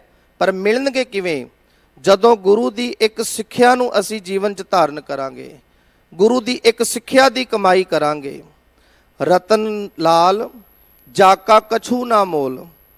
ਇਹ ਜਿਹੜੇ ਕੀਮਤੀ ਗੁਣ ਰੂਪੀ ਰਤਨ ਨੇ, ਇਹ ਜਿਹੜੇ ਕੀਮਤੀ ਲਾਲ ਨੇ, ਸਤਿਗੁਰੂ ਜੀ ਕਹਿੰਦੇ ਇਹਨਾਂ ਦੀ ਕੋਈ ਕੀਮਤ ਨਹੀਂ ਹੈ, ਕਿਸੇ ਕੀਮਤ ਤੇ ਖਰੀਦੇ ਨਹੀਂ ਜਾ ਸਕਦੇ, ਇਹਨਾਂ ਦੀ ਕੋਈ ਕੀਮਤ ਨਹੀਂ ਲਗਾ ਸਕਦਾ। ਸੰਸਾਰਕ ਤੌਰ ਤੇ ਅਸੀਂ ਜੇ ਕੁਝ ਖਰੀਦਣਾ ਹੈ, ਅਸੀਂ ਕਹਿੰਦੇ ਆ ਜੀ ਇਹਦੇ ਦੱਸੋ ਕੀ ਕੀਮਤ ਹੈ, ਇਹਦੇ ਕਿੰਨੇ ਪੈਸੇ ਦੇਣੇ ਪੈਣਗੇ, ਪਰ ਇਹਨਾਂ ਰਤਨਾਂ ਦੀ, ਇਹਨਾਂ ਲਾਲਾਂ ਦੀ, ਇਹਨਾਂ ਗੁਣਾਂ ਦੀ ਕੋਈ ਕੀਮਤ ਨਹੀਂ ਹੈ। ਤੇ ਹੁਣ ਅਸੀਂ ਗੱਲ ਕਰਾਂਗੇ ਜਿਨ੍ਹਾਂ ਦੇ ਕੋਲ ਇਹ ਰਤਨ, ਜਿਨ੍ਹਾਂ ਦੇ ਕੋਲ ਇਹਨਾਂ ਰਤਨਾਂ ਦੀ ਕਮਾਈ ਸੀ, ਉਹਨਾਂ ਪਿਆਰੇ ਗੁਰਸਿੱਖਾਂ ਨੇ ਇਹਨਾਂ ਰਤਨਾਂ ਦੀ ਕਮਾਈ ਕਰਕੇ ਉਹਨਾਂ ਦੇ ਜੀਵਨ ਕਿਸ ਤਰ੍ਹਾਂ ਬਦਲੇ। ਮਤੀ ਦਾਸ ਇਹਨਾਂ ਰਤਨਾਂ ਦੀ ਕਮਾਈ ਕਰਦੇ ਨੇ ਤੇ ਸਿਰ ਤੇ ਆਰਾ ਤਰਵਾ ਲੈਂਦੇ ਆ। ਸਤੀ ਦਾਸ ਜੀ ਇਹਨਾਂ ਰਤਨਾਂ ਦੀ ਕਮਾਈ ਕਰਦੇ ਨੇ ਤੇ ਇਹਨਾਂ ਰਤਨਾਂ ਦੀ ਕਮਾਈ, ਕਿਉਂਕਿ ਲਾਲਚ ਬੜੇ ਤਰ੍ਹਾਂ ਦੇ ਦਿੱਤੇ ਗਏ, ਬਹੁਤ ਤਰ੍ਹਾਂ ਦੇ ਡਰਾਵੇ ਵੀ ਦਿੱਤੇ ਗਏ, ਪਰ ਗੁਰੂ ਕੇ ਸਿੱਖਾਂ ਨੇ ਇੱਕੋ ਗੱਲ ਕਹੀ ਕਿ ਅਸੀਂ ਅਕਾਲ ਪੁਰਖ ਪਰਮਾਤਮਾ ਦੇ ਹੁਕਮ ਵਿੱਚ ਆ। ਉਹਨਾਂ ਦੇ ਅੰਦਰ ਅਕਾਲ ਪੁਰਖ ਪਰਮਾਤਮਾ ਨੂੰ ਜਪਣ ਕਰਕੇ, ਜਪਜੀ ਸਾਹਿਬ ਦੀ ਬਾਣੀ ਦੇ ਸਿਧਾਂਤ ਹੋਣ ਕਰਕੇ, ਉਹਨਾਂ ਦੇ ਕੋਲ ਸੁਖਮਨੀ ਸਾਹਿਬ ਦੀ ਬਾਣੀ ਦੇ ਸਿਧਾਂਤ ਹੋਣ ਕਰਕੇ ਜੀਵਨ ਉਹਨਾਂ ਦੇ ਚੜ੍ਹਦੀ ਕਲਾ ਵਿੱਚ ਨੇ। ਬਾਣੀ ਪੜ੍ਹਦੇ ਨੇ, ਬਾਣੀ ਦੇ ਧਾਰਨੀ ਨੇ, ਤੇ ਇਸੇ ਕਾਰਨ ਕਰਕੇ ਜਿਸ ਵਕਤ ਆਰਾ ਚੱਲਦਾ ਹੈ ਤੇ ਮਤੀ ਦਾਸ ਜੀ ਚੜ੍ਹਦੀ ਕਲਾ ਵਿੱਚ ਨੇ, ਜਿਸ ਵਕਤ ਸਤੀ ਦਾਸ ਜੀ ਨੂੰ ਰੂਹ ਵਿੱਚ ਲਪੇਟ ਕੇ ਅੱਗ ਲਗਾਈ ਜਾਂਦੀ ਹੈ, ਸਤੀ ਦਾਸ ਜੀ ਉਸ ਵਕਤ ਚੜ੍ਹਦੀ ਕਲਾ ਵਿੱਚ ਨੇ। ਦਿਆਲਾ ਜੀ ਨੂੰ ਦੇਗ ਵਿੱਚ ਉਬਾਲਿਆ ਜਾਂਦਾ ਹੈ, ਚੜ੍ਹਦੀ ਕਲਾ ਵਿੱਚ ਨੇ, ਕਿਉਂਕਿ ਕੀਮਤੀ ਰਤਨਾਂ ਦੇ ਕਰਕੇ ਉਹਨਾਂ ਦਾ ਜੀਵਨ ਵੀ ਰਤਨਾਂ ਵਰਗਾ ਕੀਮਤੀ ਹੋ ਗਿਆ। ਤੇ ਸੰਸਾਰਕ ਤੌਰ ਤੇ ਉਹਨਾਂ ਨੇ ਖਰੀਦਣਾ ਚਾਹਿਆ, ਮਨਾਉਣਾ ਚਾਹਿਆ, ਪਰ ਉਹਨਾਂ ਨੇ ਕਿਸੇ ਵੀ ਕੀਮਤ ਤੇ ਧਰਮ ਨੂੰ ਛੱਡਣ ਤੋਂ ਨਾ ਕਰ ਦਿੱਤੀ। ਉਹਨਾਂ ਨੇ ਗੁਰਸਿੱਖੀ ਕਮਾਈ ਹੈ ਤੇ ਇਸ ਕਮਾਈ ਨੂੰ ਸਾਰੇ ਨਹੀਂ ਕਰਦੇ, ਇਸ ਕਮਾਈ ਨੂੰ ਵਿਰਲੇ ਕਰਦੇ ਨੇ। ਭਰੇ ਭੰਡਾਰ ਅਖੂਟ ਅਤੋਲ। ਸਤਿਗੁਰੂ ਜੀ ਕਿਰਪਾ ਕਰ ਰਹੇ ਨੇ, ਇਹ ਜਿਹੜੇ ਨਾਮ ਦੇ ਭੰਡਾਰ ਨੇ, ਖਜ਼ਾਨੇ ਨੇ ਨਾ ਗੁਣਾਂ ਦੇ, ਸਤਿਗੁਰੂ ਜੀ ਕਹਿੰਦੇ ਇਹ ਖਜ਼ਾਨੇ ਦਾ ਭੰਡਾਰ ਕਦੀ ਮੁੱਕੇਗਾ ਨਹੀਂ। ਅਖੂਟ ਦਾ ਅਰਥ ਹੁੰਦਾ ਹੈ ਨਾ ਮੁੱਕਣ ਵਾਲਾ, ਅਤੋਲ, ਜੋ ਤੋਲਿਆ ਨਹੀਂ ਜਾ ਸਕਦਾ, ਜਿਸ ਦੇ ਬਰਾਬਰ ਦਾ ਕੋਈ ਹੋਰ ਨਹੀਂ ਹੋ ਸਕਦਾ, ਜੋ ਕਦੀ ਮੁੱਕੇਗਾ ਹੀ ਨਹੀਂ, ਜੋ ਕਦੀ ਘਟੇਗਾ ਨਹੀਂ। ਤੇ ਅਸੀਂ ਜਪਜੀ ਸਾਹਿਬ 'ਚ ਪੜ੍ਹਦੇ ਹਾਂ ਬਾਣੀ ਦੇ ਵਿੱਚ, ਸਤਿਗੁਰੂ ਜੀ ਕਿਰਪਾ ਕਰਦੇ ਨੇ, ਦੇਂਦਾ ਦੇ ਲੈਂਦੇ ਥਕ ਪਾਹੇ, ਜੁਗਾ ਜੁਗੰਤਰ ਖਾਹੀ ਖਾਹੇ। ਜਿੱਥੇ ਸੰਸਾਰਕ ਤੌਰ ਤੇ ਪਰਮਾਤਮਾ ਦੀਆਂ ਦਾਤਾਂ ਵਿੱਚ ਕਦੀ ਘਾਟਾਂ ਨਹੀਂ ਪੈਂਦੀਆਂ, ਉੱਥੇ ਇਸ ਨਾਮ ਦੇ ਕੀਮਤੀ ਰਤਨਾਂ ਵਿੱਚ ਵੀ ਘਾਟਾਂ ਨਹੀਂ ਪੈਂਦੀਆਂ, ਤੇ ਇਹਨਾਂ ਦੀ ਕੋਈ ਕੀਮਤ ਨਹੀਂ ਦੇ ਸਕਦਾ। ਉਦਾਹਰਨ ਦੇ ਲਈ ਛੋਟੇ ਸਾਹਿਬਜ਼ਾਦੇ ਵਜ਼ੀਰ ਖਾਨ ਦੇ ਸਾਹਮਣੇ ਨੇ। ਵਜ਼ੀਰ ਖਾਨ ਇੱਕ ਪਾਸੇ ਹੈ, ਸਾਹਿਬਜ਼ਾਦੇ ਇੱਕ ਪਾਸੇ ਨੇ, ਤੇ ਗੰਗੂ ਇੱਕ ਪਾਸੇ ਹੈ। ਦੌਲਤ ਤੇ ਸ਼ੋਹਰਤ ਵਿੱਚ ਵਜ਼ੀਰ ਖਾਨ ਬਹੁਤ ਵੱਡਾ ਹੈ, ਲੇਕਿਨ ਉਹਦੇ ਕੋਲ ਇਹ ਕੀਮਤੀ ਦੌਲਤ ਨਹੀਂ ਹੈਗੀ ਜਿਹੜੀ ਸਾਹਿਬਜ਼ਾਦਿਆਂ ਕੋਲ ਹੈ। ਇਸ ਕੀਮਤੀ ਦੌਲਤ ਕਰਕੇ, ਇਸ ਕੀਮਤੀ ਖਜ਼ਾਨੇ ਕਰਕੇ ਜਦੋਂ ਬਾਬਾ ਜ਼ੋਰਾਵਰ ਸਿੰਘ ਫਤਿਹ ਸਿੰਘ ਵਜ਼ੀਰ ਖਾਨ ਦੇ ਸਾਹਮਣੇ ਆਉਂਦੇ ਨੇ, ਵਜ਼ੀਰ ਖਾਨ ਡਰਨ ਲੱਗ ਪੈਂਦਾ ਹੈ। ਡਰਦਾ ਕਿਉਂ ਹੈ? ਵਜ਼ੀਰ ਖਾਨ ਨੇ ਇੱਕ ਗੱਲ ਕਹੀ। ਵਜ਼ੀਰ ਖਾਨ ਕਹਿੰਦਾ, ਜਦੋਂ ਇਹ ਸਾਹਿਬਜ਼ਾਦੇ ਮੇਰੀ ਕਚਹਿਰੀ ਵਿੱਚ ਆਉਂਦੇ ਨੇ, ਜਦੋਂ ਮੈਂ ਇਹਨਾਂ ਨੂੰ ਦੇਖਦਾ ਤੇ ਤੱਕਦਾ, ਮੈਨੂੰ ਇਹਨਾਂ ਦੇ ਵਿੱਚ ਇਹ ਸਾਹਿਬਜ਼ਾਦੇ ਨਹੀਂ, ਇਹਨਾਂ ਵਿੱਚ ਇਹਨਾਂ ਦਾ ਪਿਤਾ ਗੁਰੂ ਗੋਬਿੰਦ ਸਿੰਘ ਦਿਖਾਈ ਦਿੰਦਾ ਹੈ। ਇਹਨਾਂ ਦੇ ਖਿਆਲ, ਇਹਨਾਂ ਦੀ ਸੋਚ। ਵਜ਼ੀਰ ਖਾਨ ਡਰਦਾ ਹੈ ਉਹਨਾਂ ਦੀ ਸੋਚ ਤੋਂ, ਲਾਲਚ ਦਿੰਦਾ ਹੈ। ਇੱਥੋਂ ਤੱਕ ਸਾਹਿਬਜ਼ਾਦੇ ਨੂੰ ਲਾਲਚ ਦਿੱਤੇ ਗਏ, ਦੇਖੋ ਤੁਸੀਂ ਧਰਮ ਛੱਡ ਦਿਓ, ਈਨ ਮੰਨ ਲਓ, ਤੇ ਇਸ ਦੇ ਬਦਲੇ ਵਿੱਚ ਜੇ ਤੁਸੀਂ ਧਰਮ ਛੱਡ ਦੋਗੇ, ਈਨ ਮੰਨ ਲਵੋਗੇ ਨਾ, ਤਾਂ ਇਸ ਦੇ ਬਦਲੇ ਵਿੱਚ ਤੁਸੀਂ ਜੋ ਮੰਗੋਗੇ ਤੁਹਾਨੂੰ ਦਿੱਤਾ ਜਾਏਗਾ, ਸ਼ੌਹਰਤ ਦਿੱਤੀ ਜਾਏਗੀ, ਦੌਲਤ ਦਿੱਤੀ ਜਾਏਗੀ। ਇੱਥੋਂ ਤੱਕ ਕਿਹਾ ਗਿਆ ਕਿ ਅਸੀਂ ਆਪਣੀਆਂ ਧੀਆਂ ਦੇ ਡੋਲੇ ਤੱਕ ਦੇ ਦਿਆਂਗੇ, ਤੁਹਾਡੇ ਨਾਲ ਆਪਣੀਆਂ ਬੱਚੀਆਂ ਦੇ ਨਿਕਾਹ ਤੱਕ ਕਰ ਦਿਆਂਗੇ। ਪਰ ਸਾਹਿਬਜ਼ਾਦਿਆਂ ਕੋਲ ਕੀਮਤੀ ਖਜ਼ਾਨਾ ਹੈ। ਜਿਸ ਵਕਤ ਸਾਹਿਬਜ਼ਾਦੇ ਵਜ਼ੀਰ ਖਾਨ ਦੀ ਕਚਹਿਰੀ ਵਿੱਚ ਆਉਂਦੇ ਨੇ, ਗੱਜ ਕੇ ਫਤਿਹ ਬੁਲਾਉਂਦੇ ਨੇ, ਵਜ਼ੀਰ ਖਾਨ ਡਰਦਾ ਤੇ ਕੰਬਦਾ ਹੈ। ਗੰਗੂ ਨੇ ਮੋਹਰਾਂ ਦਾ ਲਾਲਚ ਕੀਤਾ, ਲਾਲਚ ਵਿੱਚ ਆ ਕੇ ਸਾਹਿਬਜ਼ਾਦੇ ਮਾਤਾ ਗੁਜਰ ਕੌਰ ਜੀ ਨੂੰ ਗ੍ਰਿਫਤਾਰ ਕਰਵਾਇਆ। ਅੱਜ ਜਦੋਂ ਵਜ਼ੀਰ ਖਾਨ ਦੀ ਕਚਹਿਰੀ ਦੇ ਅੰਦਰ ਮੋਹਰਾਂ ਦੇ ਲਾਲਚ ਵਿੱਚ ਆ ਕੇ ਮੋਹਰਾਂ ਲੈਣ ਵਾਸਤੇ, ਇਨਾਮ ਲੈਣ ਵਾਸਤੇ ਵੀ ਪਹੁੰਚਦਾ ਹੈ, ਸਾਹਿਬਜ਼ਾਦੇ ਜਦੋਂ ਵਾਪਸ ਕਚਹਿਰੀ ਚੋਂ ਠੰਡੇ ਬੁਰਜ ਵੱਲ ਜਾਂਦੇ ਨੇ, ਅੱਜ ਗੰਗੂ ਆਪਣੀਆਂ ਅੱਖਾਂ ਨੂੰ ਨੀਵਾਂ ਕਰ ਲੈਂਦਾ ਹੈ। ਅੱਖਾਂ ਝੁਕ ਗਈਆਂ, ਸਾਹਿਬਜ਼ਾਦਿਆਂ ਨੂੰ ਵੇਖ ਨਹੀਂ ਪਾ ਰਿਹਾ, ਕਿਉਂਕਿ ਹਿਰਦਾ ਜਿਹੜਾ ਕਪਟ ਤੇ ਧੋਖੇ ਨਾਲ ਭਰਿਆ ਹੋਇਆ। ਸਾਹਿਬਜ਼ਾਦੇ ਉਮਰ 'ਚ ਛੋਟੇ ਨੇ, ਸਾਹਿਬਜ਼ਾਦਿਆਂ ਕੋਲ ਇੱਕੋ ਦੌਲਤ ਹੈ, ਉਹ ਹੈ ਨਾਮ ਦੀ, ਉਹ ਹੈ ਜਪਜੀ ਸਾਹਿਬ ਦੀ। ਤੇ ਜਿਸ ਵਕਤ ਨੀਹਾਂ 'ਚ ਖੜਾ ਕੀਤਾ ਜਾਂਦਾ ਹੈ ਨਾ, ਉਸ ਵਕਤ ਵੀ ਕਾਜ਼ੀ ਕਹਿੰਦੇ ਨੇ ਗੱਲ ਮੰਨ ਲਓ, ਅਜੇ ਵੀ ਤੁਹਾਡੇ ਕੋਲ ਸਮਾਂ ਹੈ। ਤੇ ਸਾਹਿਬਜ਼ਾਦੇ ਕਹਿੰਦੇ ਨਹੀਂ, ਤੁਸੀਂ ਜੋ ਕਰਨਾ ਹੈ ਕਰੋ, ਅਸੀਂ ਅਕਾਲ ਪੁਰਖ ਦੇ ਹੁਕਮ ਵਿੱਚ ਹਾਂ। ਤੇ ਉਸ ਵਕਤ ਸੰਗਤ ਜੀ ਸਾਹਿਬਜ਼ਾਦਿਆਂ ਨੇ ਜਪਜੀ ਸਾਹਿਬ ਦਾ ਪਾਠ ਆਰੰਭ ਕੀਤਾ ਹੈ, ਜਪਜੀ ਸਾਹਿਬ ਦੀਆਂ ਪੰਕਤੀਆਂ ਪੜ੍ਹੀਆਂ ਨੇ। ਤੇ ਜਿਸ ਵਕਤ ਨੀਹਾਂ ਚਿਣੀਆਂ ਜਾ ਰਹੀਆਂ ਨੇ, ਛਾਤੀ ਤੱਕ ਆਈਆਂ, ਸਾਹ ਕੁੱਟੇ ਜਾ ਚੁੱਕੇ ਨੇ, ਉਸ ਵਕਤ ਵੀ ਸਾਹਿਬਜ਼ਾਦੇ ਪਾਠ ਕਰਦੇ ਹੋਏ ਗਾ ਰਹੇ ਨੇ, ਜਿਨੀ ਨਾਮ ਤੇ ਆਇਆ ਗਏ ਮਸ਼ੱਕਤ ਕਾਲ, ਨਾਨਕ ਤੇ ਮੁਖ ਉਜਲੇ ਕੀਤੀ ਛੁੱਟੀ ਨਾਲ। ਇਹ ਖਜ਼ਾਨਾ ਉਹਨਾਂ ਕੋਲ ਸੀ, ਇਸੇ ਕਰਕੇ ਉਹ ਆਤਮਿਕ ਜੀਵਨ ਦੇ ਤੌਰ ਤੇ ਡੋਲੇ ਤੇ ਘਬਰਾਏ ਨਹੀਂ, ਸ਼ਹਾਦਤ ਦਾ ਜਾਮ ਪੀ ਗਏ। ਖਾਵੈਂ ਖਰਚੈਂ ਰਲ ਮਿਲ ਪਾਈ। ਸਤਿਗੁਰੂ ਜੀ ਕਹਿੰਦੇ ਇਸ ਖਜ਼ਾਨੇ ਨੂੰ ਤੁਸੀਂ ਸਭ ਨੇ ਮਿਲ ਕੇ ਇਸ ਦੀ ਵਰਤੋਂ ਕਰਨੀ ਹੈ ਆਪਣੇ ਜੀਵਨ ਦੇ ਅੰਦਰ। ਜਿੰਨਾ ਕੋਈ ਇਸ ਨੂੰ ਖਾਵੇਗਾ, ਖਾਣ ਦਾ ਮਤਲਬ ਕੀ ਹੈ? ਬਾਣੀ ਨੂੰ ਗ੍ਰਹਿਣ ਕਰੇਗਾ, ਬਾਣੀ ਨੂੰ ਜੀਵਨ 'ਚ ਧਾਰਨ ਕਰੇਗਾ, ਧਾਰਨ ਕਰਨ ਤੋਂ ਬਾਅਦ ਇਸ ਨੂੰ ਵਰਤਾਏਗਾ, ਵਰਤੇਗਾ। ਜਦੋਂ ਸਾਰੇ ਮਿਲ ਕੇ ਇਸ ਬਾਣੀ ਦੀ ਵਿਚਾਰ ਆਪ ਵੀ ਕਰਨਗੇ ਤੇ ਹੋਰਾਂ ਨੂੰ ਵੀ ਪ੍ਰੇਰਨਾ ਦੇਣਗੇ, ਤੇ ਸਤਿਗੁਰੂ ਜੀ ਕਹਿੰਦੇ ਇਸ ਖਜ਼ਾਨੇ ਦੀ ਵਡਿਆਈ ਹੈ, ਤੋਟ ਨਾ ਆਵੇ ਵੱਧਦੋਂ ਜਾਈ, ਇਹ ਘਟੇਗਾ ਨਹੀਂ, ਇਸ ਵਿੱਚ ਵਾਧਾ ਜ਼ਰੂਰ ਹੁੰਦਾ ਜਾਏਗਾ। ਇਹ ਖਜ਼ਾਨਾ ਵਾਧਾ ਜਾਏਗਾ, ਜਿਵੇਂ ਜਿਵੇਂ ਇਸ ਨੂੰ ਜਪਾਂਗੇ, ਜਿਵੇਂ ਜਿਵੇਂ ਇਸ ਨੂੰ ਧਾਰਨ ਕਰਾਂਗੇ, ਗੁਣਾਂ ਵਿੱਚ ਵਾਧਾ ਹੋਏਗਾ। ਅਕਾਲ ਪੁਰਖ ਪ੍ਰਮਾਤਮਾ ਦੇ ਗੁਣ ਹੋਰ ਜ਼ਿਆਦਾ ਵੱਧ ਜਾਣਗੇ। ਤੇ ਸਤਿਗੁਰੂ ਜੀ ਕਿਰਪਾ ਕਰ ਰਹੇ ਨੇ, ਕਹੋ ਨਾਨਕ ਜਿਸ ਮਸਤਕ ਲੇਖ ਲਿਖਾਏ, ਜਿਸ ਨੇ ਆਪਣੇ ਭਾਗਾਂ ਦੇ ਵਿੱਚ, ਆਪਣੀ ਕਿਸਮਤ ਵਿੱਚ ਅਕਾਲ ਪੁਰਖ ਪ੍ਰਮਾਤਮਾ ਦੀ ਬਖਸ਼ਿਸ਼ ਦਾ ਲੇਖ ਲਿਖਵਾ ਲਿਆ। ਲੇਖ ਲਿਖਵਾਉਣ ਦਾ ਮਤਲਬ ਜਿਨ੍ਹਾਂ ਨੇ ਇਸ ਖਜ਼ਾਨੇ ਨੂੰ ਸੰਭਾਲਿਆ, ਜਿਨ੍ਹਾਂ ਨੇ ਇਸ ਖਜ਼ਾਨੇ ਨੂੰ ਜੀਵਨ 'ਚ ਧਾਰਨ ਕਰ ਲਿਆ, ਤੇ ਸਮਝੋ ਉਹਨਾਂ ਨੇ ਆਪਣੇ ਲੇਖ ਬਣਾ ਲਏ, ਉਹਨਾਂ ਦੇ ਲੇਖ ਬਣ ਗਏ। ਬੱਚੇ ਦੇ ਲੇਖ ਬਣੇ ਪੜ੍ਹਾਈ ਕਰਕੇ, ਜੇਕਰ ਉਹ ਪੜ੍ਹਾਈ ਨਹੀਂ ਕਰੇਗਾ ਉਹਦਾ ਲੇਖ ਨਹੀਂ ਬਣੇਗਾ। ਤੇ ਸਾਡੇ ਭਾਗ ਕਿਵੇਂ ਬਣਨਗੇ? ਅਸੀਂ ਗੁਰੂ ਦੀ ਹਜ਼ੂਰੀ ਵਿੱਚ ਬੈਠੇ ਹਾਂ, ਗੁਰਬਾਣੀ ਸੁਣ ਰਹੇ ਹਾਂ, ਬਾਣੀ ਗਾ ਰਹੇ ਹਾਂ, ਪੜ੍ਹ ਰਹੇ ਹਾਂ, ਇਹ ਸਾਡੇ ਭਾਗ ਬਣ ਰਹੇ ਨੇ, ਅਸੀਂ ਆਪਣੇ ਮੱਥੇ ਤੇ ਲੇਖ ਲਿਖਾ ਰਹੇ ਨੇ। ਇਸ ਤਰ੍ਹਾਂ ਇਹ ਸਾਧ ਸੰਗਤ ਕਰਨ ਦਾ ਲੇਖ ਸਾਡੇ ਭਾਗਾਂ ਵਿੱਚ ਲਿਖਿਆ ਜਾਏਗਾ। ਤੇ ਸਤਿਗੁਰੂ ਜੀ ਕਹਿੰਦੇ ਭਾਗਾਂ ਵਾਲੇ ਨੇ ਉਹ ਜਿਨ੍ਹਾਂ ਨੇ ਆਪਣੇ ਜੀਵਨ ਵਿੱਚ ਗੁਰਬਾਣੀ ਨੂੰ ਵਸਾਇਆ ਤੇ ਧਾਰਨ ਕੀਤਾ ਹੈ। ਸੋ ਏਤ ਖਜ਼ਾਨਾ ਲਿਆ ਰਲਾਏ। ਤੇ ਸਤਿਗੁਰੂ ਜੀ ਕਹਿੰਦੇ ਉਸ ਮਨੁੱਖ ਨੂੰ, ਜਿਸ ਮਨੁੱਖ ਨੇ ਅਕਾਲ ਪੁਰਖ ਪਰਮਾਤਮਾ ਦੇ ਗੁਣਾਂ ਦੇ ਖਜ਼ਾਨੇ ਨੂੰ ਜੀਵਨ ਵਿੱਚ ਧਾਰਨ ਕਰ ਲਿਆ, ਅਕਾਲ ਪੁਰਖ ਪਰਮਾਤਮਾ ਨੇ ਕਿਰਪਾ ਕਰਕੇ ਉਸ ਮਨੁੱਖ ਨੂੰ ਇਸ ਖਜ਼ਾਨੇ ਦਾ ਸਾਂਝੀਵਾਲ ਬਣਾ ਲਿਆ। ਸਾਂਝੀਵਾਲ ਦਾ ਅਰਥ ਹੈ ਕਿ ਇਸ ਖਜ਼ਾਨੇ ਨੂੰ ਫਿਰ ਸੰਗਤ ਵਿੱਚ ਬੈਠ ਕੇ ਉਹ ਆਪ ਵੀ ਹਾਸਲ ਕਰਦਾ ਹੈ, ਲੈਂਦਾ ਹੈ ਤੇ ਹੋਰਾਂ ਨੂੰ ਵੀ ਵੰਡਦਾ ਹੈ। ਇਸ ਖਜ਼ਾਨੇ ਦੀ ਵਰਤੋਂ ਇਸ ਤਰ੍ਹਾਂ ਕਰਦਾ ਹੈ, ਆਪ ਜਪਦਾ ਹੈ, ਹੋਰਾਂ ਨੂੰ ਜਪਾਉਂਦਾ ਹੈ। ਸੰਗਤ ਜੀ, ਸਤਿਗੁਰੂ ਜੀ ਨੇ ਇਹ ਕੀਮਤੀ ਖਜ਼ਾਨਾ ਸਾਡੀ ਝੋਲੀ ਵਿੱਚ ਪਾਇਆ ਹੈ। ਇਹ ਅਮੋਲਕ ਦਾਤ ਹੈ ਤੇ ਅਸੀਂ ਇਸ ਦਾਤ ਨੂੰ ਸੰਭਾਲਣਾ ਹੈ, ਇਸ ਦਾਤ ਨੂੰ ਅਸੀਂ ਵੰਡਣਾ ਹੈ।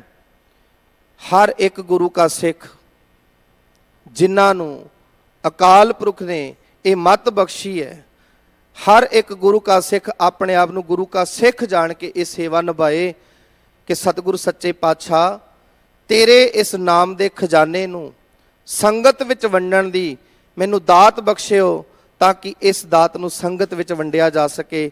ਇਹ ਅਰਦਾਸ ਆਪਾਂ ਸਭਨਾਂ ਨੇ ਮਿਲ ਕੇ ਕਰਨੀ ਹੈ। ਆਪ ਸਮੂਹ ਸੰਗਤਾਂ ਦਾ ਬਹੁਤ ਬਹੁਤ ਧੰਨਵਾਦ।